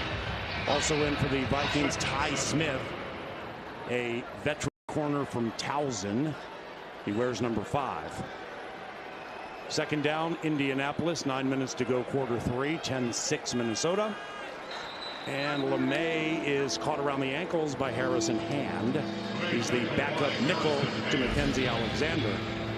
Well, nice job by Harrison Hand diagnosing the run and the pass. Is, you know, it's a pretty tough spot to play. You know, when you're a linebacker that's moved out in coverage, and you did a wonderful job reading that run pass option. We saw what Antoine Winfield did a decade ago or so, with just how good he was, and Harrison Hand doing a nice job stuffing the run. Third down for the Colts. 3rd and 6 from their own 17. 6'6" Jacob Eason, flare right, caught. First down. LeMay. Surratt late on the scene. Catch and run of 8. Benny LeMay. Well, Chaz Surratt doing a nice job on special teams earlier, and you know, you disguise a blitz, act like you're going to blitz, and then you have to come out of it, but you never want to disguise, you know, have your disguise overtake your position. So he was a little bit late coming to the flat, and that allowed the Colts to get the first down. So nice job disguising, but you know, don't get caught with your pants around your ankles. Absolutely. Midway through the third quarter, 10-6 Vikings. Colts ball. Jacob Eason supplanted Sam Ellinger in the first half. Here's an attempted screen to the left side. And between the hash marks and the big number 30, it is a 6-yard gain by Farrod Green, college free agent, 2020, Mississippi State. Well, nice job by Surratt to get out there and force the receiver to cut back inside to all his help. I mean, if that play gets outside of Surratt, then it's going to be more than just 6 yards. So, you know, Surratt is a quarterback, transitioned to the linebacker position in college, led the team in tackles the year after he transitioned. He's a good football player. On 2nd and 3, a handoff to the left side for just a couple of yards. Benny LeMay. And it'll be 3rd down for the Indianapolis Colts. 6:45 and counting to go in the third quarter. Kirk Cousins started for the Vikings. Went 5 of 7, 23 yards. Jake Browning replaced him. 6 of 15, 82 yards. C.J. Ham got a carry for 9 yards. Amir Abdullah 35 yards, leading the Vikings in rushing. It's first down for the Colts from their own 34. Eason under center. Man in motion to the right. Big old Jacob with a play action and a shot to the left side, and it's caught. And it's a long gain for the Indianapolis Colts. Desmond Patton, 6th-round pick in 2020, with a hit of 27 on 27. Cam Dantzler. Cam Dantzler just kind of losing coverage across the middle of the field. So, you know, you want to keep moving in the same direction. You want to keep improving from last year to this year. And there's been a couple times this year that he's let receivers kind of go in front of him. Out of the shotgun handoff, Benny LeMay. Hercules Mata'afa slowed it beautifully for other Vikings to come in and finish off Benny LeMay. And that was led by Chaz Surratt, the rookie 3rd-rounder from North Carolina, TFL of 3. You're right. Great job by Hercules Mata'afa. And you know, when you look at Mata'afa, you know, he's a great athlete, but he's a little bit undersized. But he did a great job on that tight end to collapse it in and spill that play on the outside. And if you just make the running back go parallel to the line of scrimmage, that buys time. And a speedy linebacker like Chaz Surratt was right there to make the play. And it's 2nd and 13 from the Vikings 41. Eason out of the shotgun, stands tall in the pocket. He'll throw left, caught running back Benny LeMay. Surratt corrals him after a gain of 6. So now we're 3rd and 7-ish. 4:45 and counting to go in the third quarter. Vikes lead 10-6. Yeah, nice job by Jalen Holmes to get a little bit of pressure, make the quarterback get rid of it. And he's starting to draw the ire of not just the offensive line, but the running backs as well. So Jalen Holmes has made an impact in the pass rush area tonight. Look out for this tight end, Jordan Thomas, on the left. He's a veteran, 4th-year Mississippi State. Knows how to play the game, stands up slot. 3rd and 7, Vikings 35. Eason goes the other way. Caught and stopped immediately by Cameron Dantzler. DeMichael Harris, 2nd-year Southern Miss. He caught it, and Dantzler was right on him. Now, Dantzler doing a great job. This is, again, another blitz by the Vikings, and he knows the quarterback's going to have to get rid of it quickly. Keeps his eye on the quarterback and reads the release, steps up, and makes a great play. So Cameron Dantzler coming up with a big tackle on 3rd down. Eddie Pinheiro hit a 31-yarder earlier in the game. This is a 50-yard try. Snap spot, the former Bear Pinheiro. Yes, it's good from 50. Got a spine tingler on the Northland Ford dealer scoreboard. 10-9 on Fox 9 and KFAN. It's Vikings football. Welcome back to Vikings football, courtesy of the Vikings Entertainment Network. 10-9 Minnesota. Go to Ben Lieber with an MVP candidate. Ooh, that's Dalvin Cook. Yeah, that's right. The MVP candidate and a recent Florida State grad. First of all, man, congratulations on the degree. Appreciate it. A lot of hard work, a lot of long nights, long assignment. So we had to get that out of the way, and just to accomplish me, like I check off the book. Hey, man, you can put the books away and just hit the field and only concentrate on football from now on. Yeah, just focusing on ball and just locking in on my field now. Yeah, congrats, man. Hard work pays off. Now, listen, you recently said this offense, the sky's the limit. You guys have a new offensive coordinator. You lost Kyle Rudolph. What makes you so optimistic? Yeah, the core of what we brought back from last year. You know, we got 8 back under the center. You know, that's our guy. Thielen, Jefferson. You got Irv stepping up. Him and Conklin. Looking for that number 3, D.D. Westbrook, KJ Osborne, and just seeing guys compete every day. Just seeing that mindset of how we approach practice and meetings. You know, you see a hungry offense, a hungry team. So, like I've been saying, the sky's the limit. We can do whatever we want to do. We gotta just come out and compete every Sunday and every day. But a big part of that is the offensive line. There's been a lot of moving pieces, some of it because of injury. Guys, you know, cross-training, different positions. What have you seen from that group of the offensive line so far? I've seen whoever going there, there's no knockoff. It's, you know, if it's another guy that come in, if the 2s, he's a 3, he come in, he's a 1.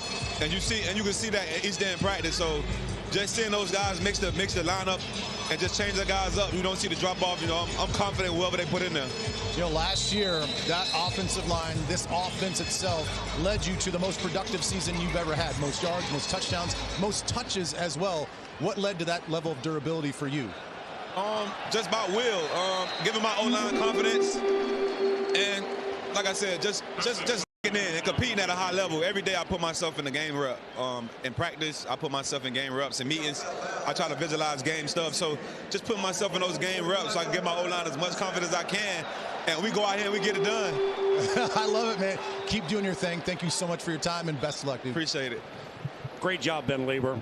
Dalvin Cook is emerging as one of the best overall running backs in the history of the Vikings. I mean, Adrian is HOF. Hit home runs from 75 better than any running back in the history of this team. Dalvin catches it better than him. Dalvin protects the passer better than him. Yep. And Dalvin runs pretty darn good. He does. He's the best all-around running back, I think, that we've seen here in Minnesota. And, you know, I think the other part of what we saw out of him last year was a lot in the way of leadership. And, you know, we have Kirk Cousins. He's going into his 10th season, but Dalvin Cook's really the guy. And you saw it last year going up at Justin Jefferson plays and, you know, coaching guys up and getting on him a little bit. He's become quite the leader for this Vikings offense. You don't hear him talk a lot, you know, off the field, but when he's on the field, he definitely steps up and leads this team. 2nd and 10 for the Kellen Mond-led Minnesota Vikings offense. I formation behind him, and from under center gives it to A.J. Rose Jr. And here come the Indianapolis defensive linemen from Bursage's Notre Dame Fighting Irish. Now that was just an all-out, really, a blitz up the middle. So that was a bit of a jailbreak. The right defensive call at the right time puts the Vikings at 3rd and long, and I don't think we've moved the chains yet this half, Paul. So it's going to be on Kellen to get this first down. Couple of receivers left, one right. 3rd and 15. Kellen on a deep drop, passes over the middle, well in advance of the first down, rookie to rookie. That goes to Davidson, and he stopped at the 46. Gain of 7. Skullfoot into punt. We have yet to see all preseason Kellen Mond go on a 5 or 7 step drop and air it out. I mean, like Chisena.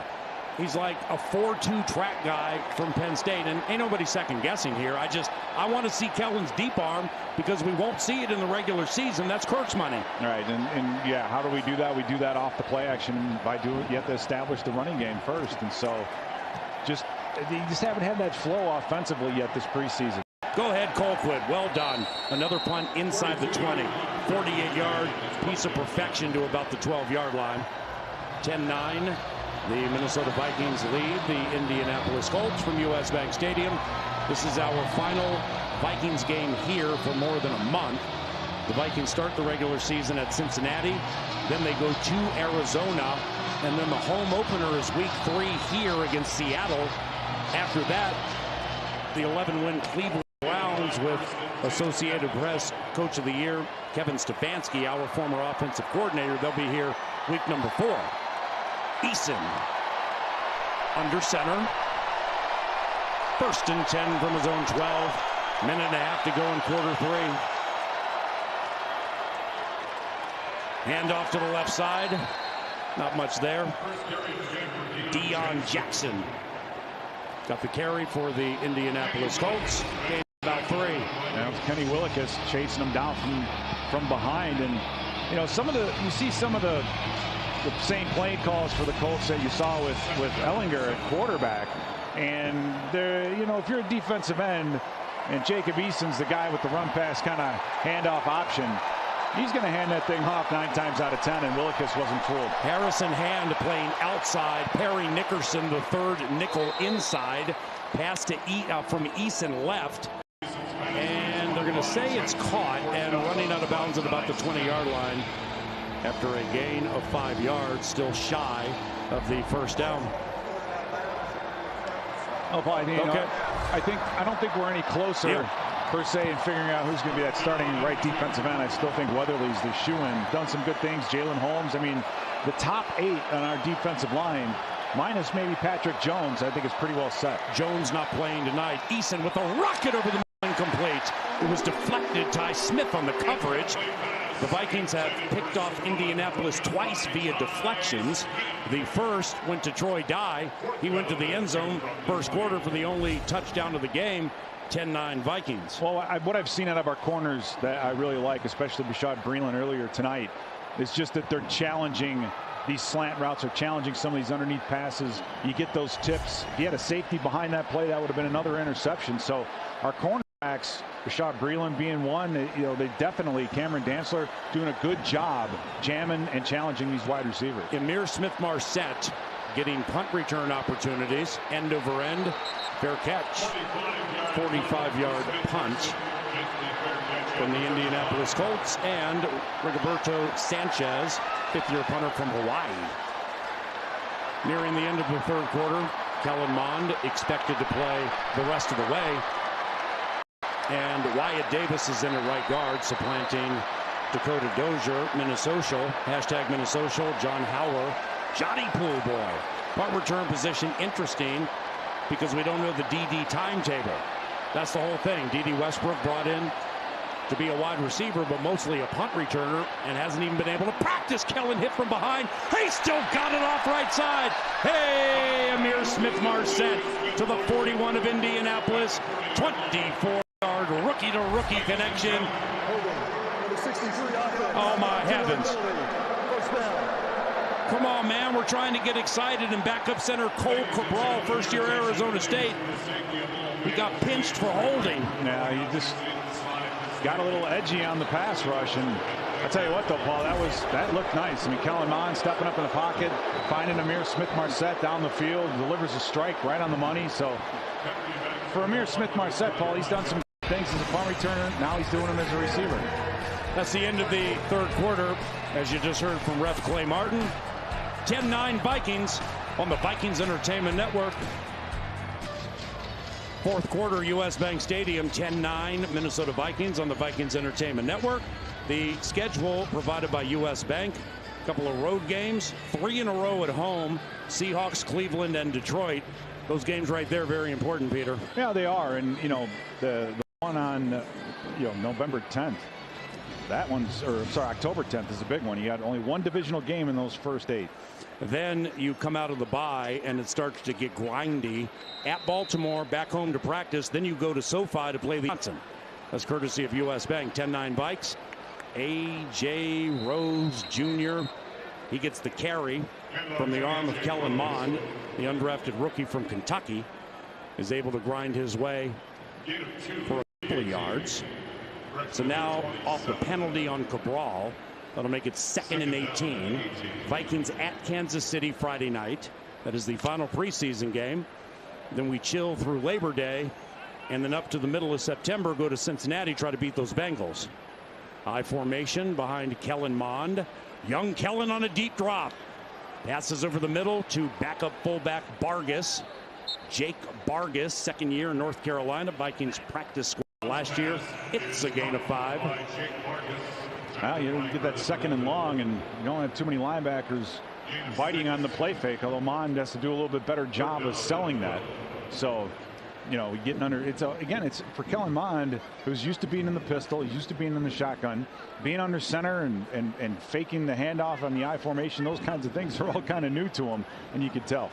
A.J. Rose split wide right, had an 18-yard reception against Denver, longest of the game. Oh, Kellen's under duress, passes right, caught at about the 38-yard line by Chisena, and that'll be a gain of about 5. Well shy of a first down. Sue. Britton Colquitt in to punt yet again. Yeah, and it's kind of self-inflicted in that respect, and getting having an opportunity to move the chains. A nice pass to Smith-Marset, and then you get the holding penalty, and then you have to kind of claw your way back into it. So the offense, they're not good enough and not explosive enough yet to overcome some of these penalties, and you got to play penalty free if you want to keep moving the ball. Andrew DePaula snap, good to Colquitt. Holy cow, Britton came to play, caught by the rookie, and he gets past the 20, so it's not another inside the 20 for Britton Colquitt. Tyler Vaughn's ruined that.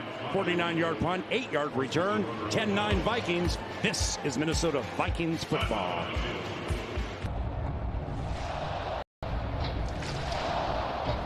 Minnesota Vikings football back from the Vikings Entertainment Network. 10-9 Minnesota. Game and simulcast on Fox 9. All the games during the regular and postseason, along with the preseason, your flagship FM 100.3 KFAN and the vast and ever expanding Minnesota Vikings radio network. And Jacob Eason stays in for the Indianapolis Colts. Carson Wentz hurt. Eason and rookie Ellinger are battling for a starting job. Their third quarterback, veteran Brett Hundley. Pass to the right, Nickerson, vicious play by the Indianapolis Colts. And the receiver is Tyler Vaughn's. Yeah, you get another chance to see that play. You got two receivers kind of running in the same spot. It's the preseason. Guys run the wrong routes, and you get that a lot. You start breaking down plays that are mistakes. I mean, defensively, you can only do what you want, and Nickerson did a great job making a tackle. So our corners, I think, Paul, are playing pretty well. 2nd and 7, Eason from the shotgun. Oh, he's encountered by Willikis, and he got away from it. Big guy rolls to the right, all 6'6" of him, and he fires, and it's incomplete. Oh, we almost had a sack there, Peter. Yeah, we almost did. It was Willikis that getting in there, beating his guy one-on-one, coming underneath the tackle. And Paul, you're right. Eason, that's another thing that they like about him, is he's big and he's athletic, and he has that strong arm, and was able to get around Willikis and get outside. So missed opportunity on defense to give the Colts a lost yardage play. Now they got to win this 3rd and 6. Ryan Connolly, Eden Prairie, one of the linebackers in the nickel on 3rd down. Eason with a short drop, big pass rush again, fires to the right, incomplete, flag comes in. Michael Stroon, the rookie from Charleston, 7th rounder, intended receiver. I mean, there's a flag here. Feels like it's going to go against us. Eason throws the ball too hard, man. Number 37 Come on. defense. Yeah. The ball will be placed in the spot of the foul. Automatic. First down. So that's Dylan Maben, 2nd year Fordham. What do you think? I mean, you played the game for many years, also played at Notre Dame, and you coached it. Eason throws the ball too hard, man. Well, yeah, there are times he does sit back and really buzz that thing on the outside, and that little stop type of a fade route is timing. And so for these guys who haven't had a chance to run a ton of it on, especially during a blitz and working him in those situations, he does. He's got to calm himself down a little bit and get a little touch, especially on the underneath. And for Colts fans, I think Ellinger right now is, with his ability to run the football, I think is a little bit more of an option going into the season perhaps without Carson Wentz. You look at Eason in that fastball. Falvey and Levine are looking for Working cell phone number for Jacob Eason. 6'6" off a mound. Are you kidding me? Yeah, it feels like 98 with a little slider. 2nd and 10 for Indianapolis. 4th quarter, 10-9 Minnesota. Only touchdown. Troy Dye, interception, touchdown. Eason with a pass right, and it's caught just shy of the first down. Michael Stroon. Stroon and Patman have been the 2 receivers receiving the ravest of reviews from Colts training camp. Harris Campbell, 3rd-year Ohio State, along with T.Y. Hilton, 10th-year Florida Atlantic, but still several receiving spots open, and Patman, along with Stroon, Vaughns, and Ashton Doolin in a vicious battle. 3rd and short. Eason under center. He's 6'6". Why wouldn't he sneak? Sneak straight ahead to the top of the Norseman logo, and he can take that helmet from the logo and put it on because he lost his. Now you mentioned Michael Straken, the wide receiver. He's 6'5", 225 pounds, so he's a big target. So when you have a strong arm quarterback and a big target, you know, you're able to get that thing in there in these highly contested, type plays. And when you're bigger than most corners in the NFL and you have that kind of a wingspan, you should be able to go to that target quite often. Strawn, that is, my bad. 1st and 10 from the Colts 46. Eason scrimmages from the right hash, goes on a play action, loops one left. That wasn't a fastball. That had some wounded duck to it, but it was on time. Jordan Thomas, 4th-year tight end, Mississippi State, unrestricted free agent from Belichick's team. Gain of 13 and a Colts first down. I mean, it's a bit of an awareness issue, especially for the cornerback. I mean, when you have a play fake and the receiver running a short route, then you've got to get yourself backwards. You got to backpedal and get behind and play everything deep to short. So Ty Smith just a little bit late on that read. First down for Indianapolis from the Vikings 37. 9:53 and counting to go in the 2nd preseason game. From the shotgun, the Indianapolis Colts will run, and it's Deion Jackson, a rookie from Duke. College free agent, gained maybe 2. Team captain for the Dukies in 2020. His father, Deion Sr., was a 4-year running back at the Citadel.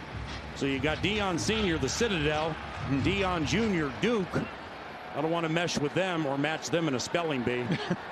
No, I mean, it's, a lot of these guys are, they're students first and athletes second, and that's always great to have in your back pocket to fall back on. Eason caught shy of the first down.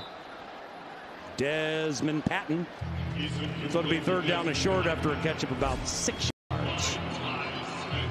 Well, Paul, you mentioned getting pressure on the quarterback and Eason being able to hang in there, and the Vikings have been much more aggressive tonight than they have been, especially last week against the Denver Broncos. And so getting the opportunity to send the linebacker, but when you do that, you got to get there. You're vacating a spot in coverage, and right now Eason's been able to kind of pick us apart down the field. Empty backfield for Jacob. Fastball right, caught on the run, first down at the 20-yard line. And it's Vikings 17. Eason, Patman 13. Now just a pretty simple slant route inside, and we saw Brashad Breeland make a great play on a play very similar to that earlier, and the twos are getting in there, and they just don't recognize what's happening in front of them, and down and distance becomes such an important thing. At 3rd and 3, about 3 yards, you've got to be ready for those short, quick routes. Midway through the 4th quarter, Vikes lead by 1. Colts threatening. It's a gun run out of the shotgun, grinding away Deion Jackson right up the middle down to the 11. Gain of about 6 yards. As a head coach, given you coached linebackers for the Vikings for 4 years, in a game like this where Cousins and Irv Smith Jr., Adam Thielen, Kendricks, Tomlinson, Pierce, Breeland, you had a bunch of starters play the first quarter. Now you're down to this portion of the depth chart.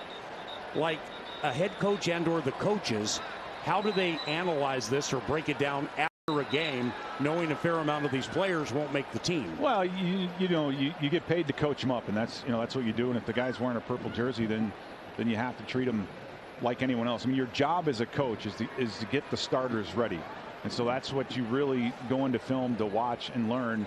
And then later on, when you have some of these younger guys like Chaz Surratt, who's in there right now, and I think playing very, very well, you're building for the future. Now, most of these guys that are on the field now they're going to make their hay in special teams, and so that's very, very important. If they want to be on the field and have the uniform on game day, then they've got to be ready for special teams.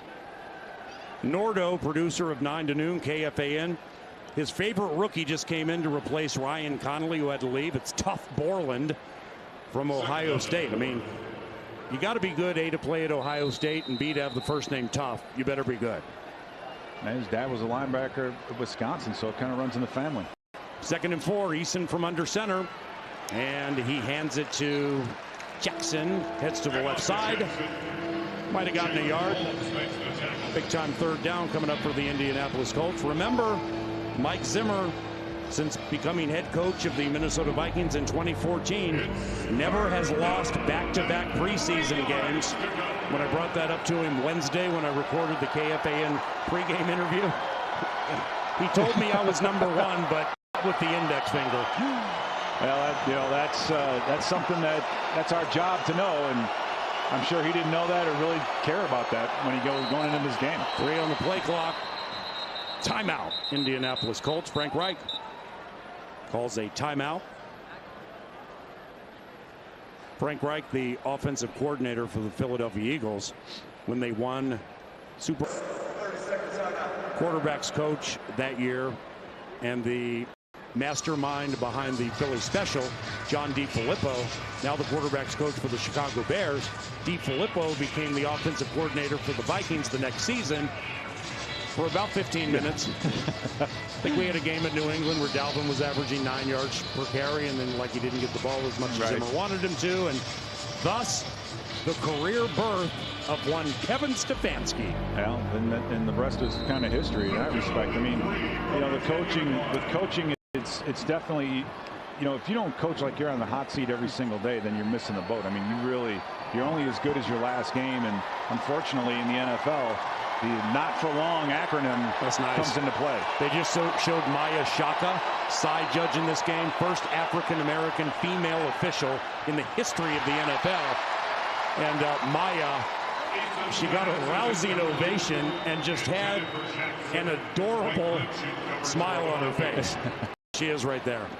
Yeah, that's it's fantastic, and for these officials, Paul, it's preseason for them too, and in the NFL, it's very hard to develop officials because the college game is so different.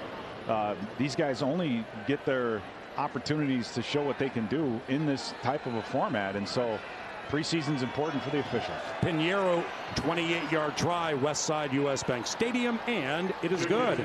And the Indianapolis Colts have taken a 12-10 lead, 6:22 to go in quarter number 4. Kellen Mond trying to rally our squad on the Vikings Entertainment Network.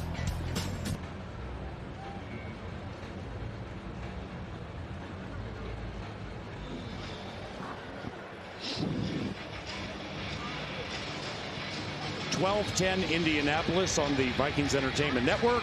Ben Lieber has Dalvin Tomlinson. Thanks a lot, Pierre. Dalvin Tomlinson, new addition to the Vikings this season, 4 years with the New York Giants. Now comes over to the Minnesota Vikings. First of all, congratulations. Welcome to the team. How did the first action after all these months of the offseason, how did it feel today? It feels pretty good to be back out here, just getting back into the groove of things with the new teammates on the field and the new stadium. And then especially to have the fans out here, so it's great to be back. In New York, you played both the 3-tech and over the nose. You flopped back and forth. What's the plan? What's the discussion about your playing time here with the Vikings?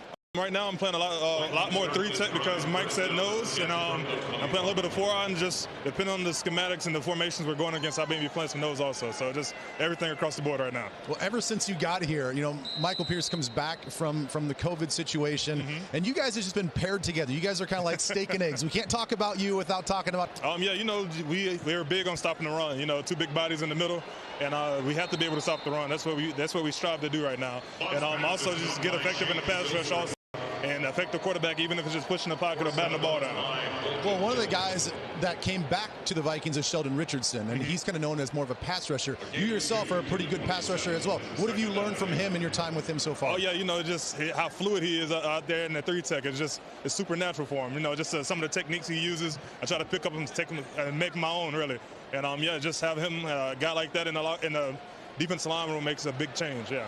Well, listen, man, we're all excited to have you here. We hope you and accomplish all the goals for yourself and this team, man. Thank you. I appreciate it. Thank you. Thank you, Dalvin. Can't wait to watch you play next to Michael Pierce or whomever. 20-yard catch there by Myron Mitchell. Kellen Mond with a nice shot down the center of the field. Vikings trail 12-10. They have 2 timeouts remaining, 5:20 to go in the game, and they scrimmage from their own 49. For better or for worse, whether people care or not, Mike Zimmer has never lost back-to-back preseason games, and Kellen is aiming to make sure that stays exactly the same as he heads up the middle and slides at the 43 for a gain of 5.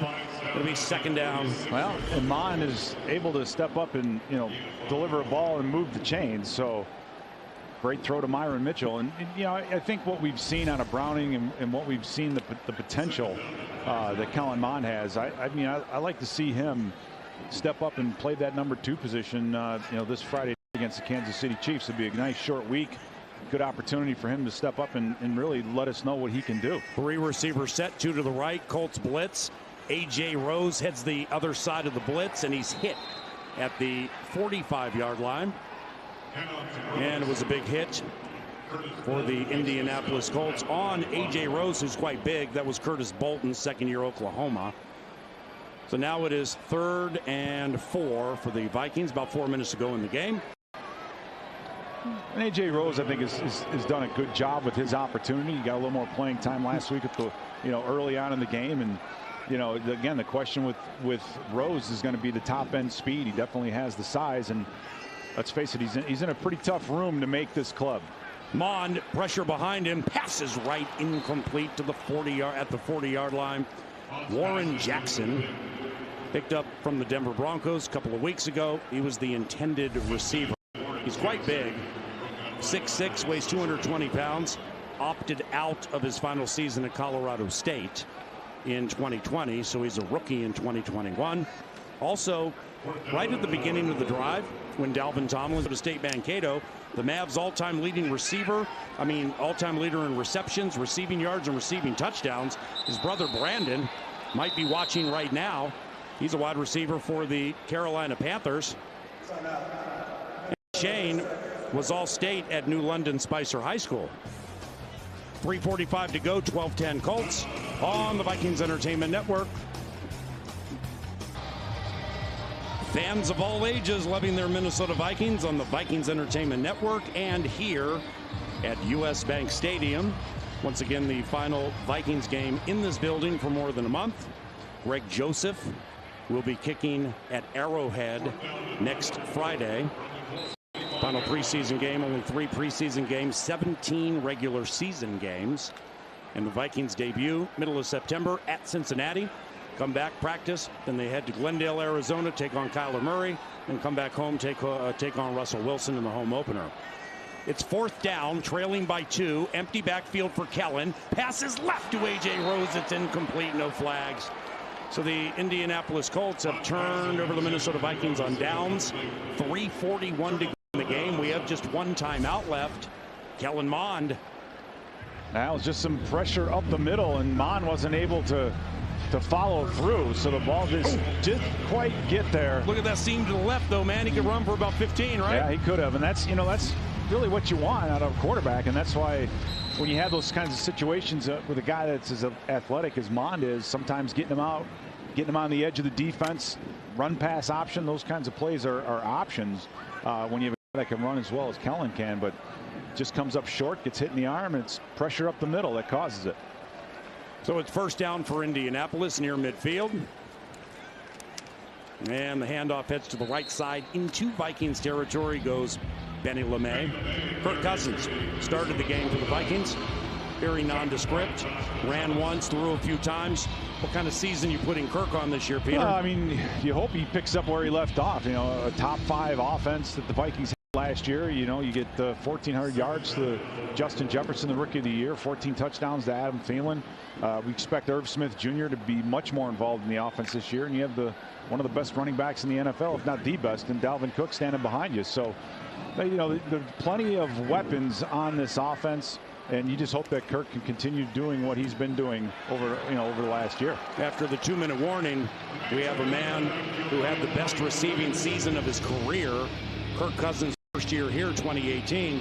AT19, Detroit Lakes go crazy. It's Adam Thielen. 2018, he had 113 catches, 1,373 yards. Kirk Down's Adam Thielen. Right, and you know, and he's emerged, and I think last year was proof that he's one of the best red zone wide receivers in the league. And what makes you good in the red zone is your ability to read defenses and run routes. And Adam Thielen is one of the best route runners in the NFL. Third down, it's 3rd and 6. Eason rolls to the right, fires that fastball. It's hot, and it's a first down for the Colts. Desmond Patton, about the 37-yard line, gets us to the 2-minute warning. 13-yard reception. 12-10 Indianapolis. When we return, Ben Lieber with Adam Thielen on the Vikings Entertainment Network. Welcome back, Vikings football, Vikings Entertainment Network. Here's Ben Lieber with AT19. Well, it's everybody's favorite wide receiver and favorite Viking, Adam Thielen. And Adam, I got to start off first by saying you saw your first action of the preseason. You walked out here with a little bit of a ding. How are you feeling? Yeah, I got a little banged up, but you know, it's nothing that you don't normally get in a football game. I'll be good and ready to go. But it was nice to be out there. I wish I could have played a little longer.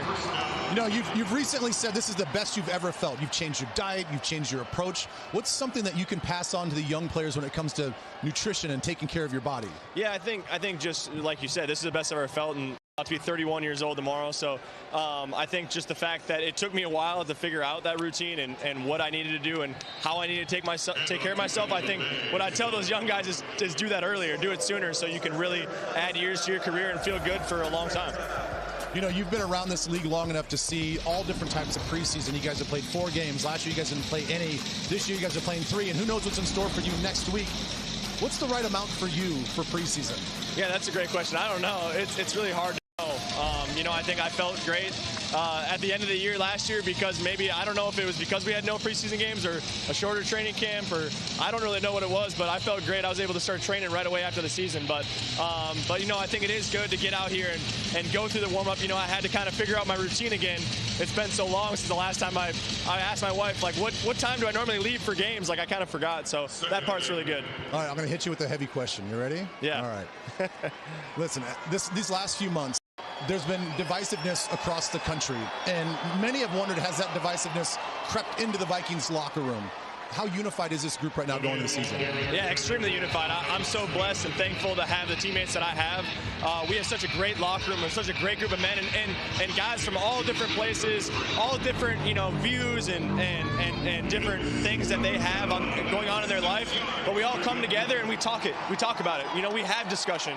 We talk about things that are maybe someone feels one way, someone feels something else, but we talk about it, we hash it out, and we move on. And I think it's, and like I said, guys from all over the place that we would never maybe even know each other if it weren't for football. So it's a pretty cool and special thing to be a part of. Well, I'm just glad that the locker room hasn't changed since I was there, because that openness and that bond and that honesty was there when I played as well, and I'm glad that you guys have it. Last thing, congratulations on baby Cora, and happy birthday tomorrow, man. I appreciate that. Thank you. Thank you.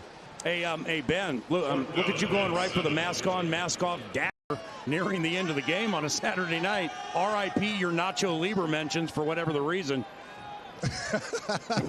Yeah, I felt like it was the appropriate guy to ask that question. I do think that you know, people are wondering that. You know, there's been a lot of drama, a lot of consternation about where this team is at in the locker room, and I think that was a terrific answer. Hey, man, and I think it was a terrific question. Timeout Colts, for whatever the reason, they're going to win the game. You know, they're going to win the game most likely, but you know, with Cousins and you know, COVID protocol with Kellen Mond incurring the virus, and Nate Stanley and Kirk Cousins out 10 days, missing that stadium practice at TCO. Jake Browning goes lights out. You know, there with Kirk's press conference after that, when he came back, it was awkward. And you know, maybe there were some things he said, you know, about room size and stuff like that he might want to have back. But I'm so glad Adam gave you the answer he gave you, because you know better than anybody, Ben. A lot of the outside noise in the age of rage, it's elevator music to these players, and has to be really the opinions and the emotion and the heart coming from within the locker room. That has to matter first and foremost. And as you got out of Adam, Ben, it does. Yeah, it really does. And I think that's the one thing that a lot of the general public doesn't understand. They think that, you know, the locker room's sort of you know, catty, kind of like the rest of the country is, and it's not like that. You know, I think everybody, for the most part, respects each other. We respect everybody's upbringing and where they've come from, and we do have open dialogue, and we do hash things out. And sometimes it's not pretty. I mean, sometimes there's, guys raise their voices, but at the end of the day, you're getting your opinion out, and you're getting your feelings heard, and everybody's being respected, and that just doesn't happen a lot around the country. Now, 2009, when you were a linebacker with the team that went to the NFC title game and lost to Bounty Gate, that was a Nirvana type year, with the exception of not getting to Miami in the Super Bowl. Now, the next year with Brett, there were some problems, and it emerged into a Monday Night Football game against the New York Jets. It wasn't a great season, but that, how was the locker room that year? Did you sense kind of the same thing? Yeah, it really was. I mean, we would have large discussions. It wouldn't be at practice. It would be in the locker room. It'd be at the hotel, in somebody's hotel room. It'd maybe be at team snack, but it is a melting pot, and that's the beautiful thing about the locker room. It's a melting pot of personalities and people, and we appreciate those moments, and we honor those moments. Great job, buddy, as usual down there on the sideline. Thank you, buddy. Oh. And Ben, we will see you in Kansas City. Thank you very much. Well, it looked like Kellen Mond threw an interception to deep backup linebacker Isaiah Kufusi. Now with 18 seconds to go, 12-10 Indy. The official stripes say interception nullified. And Kellen will have an opportunity from 94 out to make it so Mike Zimmer never loses back-to-back preseason games like he hasn't since he started coaching here in 2014. Come on, Kellen. Make it. You left too much clock for Kellen. Oh. Okay. Davidson dropped it. Okay. Here we go. Well, Davidson's had a few opportunities, and, I don't think he's capitalized on them. You go back a play, and Kellen Mond kind of comes off the field, slapping his helmet, wishing he had that one over again, and he ends up getting it over again. So a lot to ask for the rookie. 14 seconds left to go. Needing to get at least into field goal range. You got the Colts playing 34 yards off the line of scrimmage. So they're definitely in prevent, and we'll see what Mond can do. Third down, Kellen from the end zone over the middle, and it's caught. Whop Fillier at the 26-yard line. We have no timeouts. 6-5, 4-3, 2-1, and there's your ball game. Or is it? Clock ran out before the snap. It's the end of the ball game. Thank you, Clay. And thank you for watching on Fox 9 and or listening to FM 100.3, KFAN, and the Vikings Radio Network. The Vikings are 0-2 in the preseason. They lose 12-10. We've yet to score an offensive touchdown, and the regular season can go ahead and begin any day now with Justin Jefferson and Dalvin Cook from Kirk Cousins. That play-action game deep to JJ or AT19, man, I'm excited for that. Yeah, absolutely, and and that's one thing we haven't had a chance to take a look at is to see those guys get themselves on the field. Phelan was in for about one series, and Cousins not able to throw it to his number one and number two. Thank you, my man. See you in KC. Thank you. That's Pete Persich for Ben Lieber and Greg Coleman. I'm Paul Allen. We want to thank David Koob, Gabriel Henderson, Eric Nordquist for their assistance. And thank you very much for watching and or listening. Vikings lose 12-10. This is a presentation of the VEN by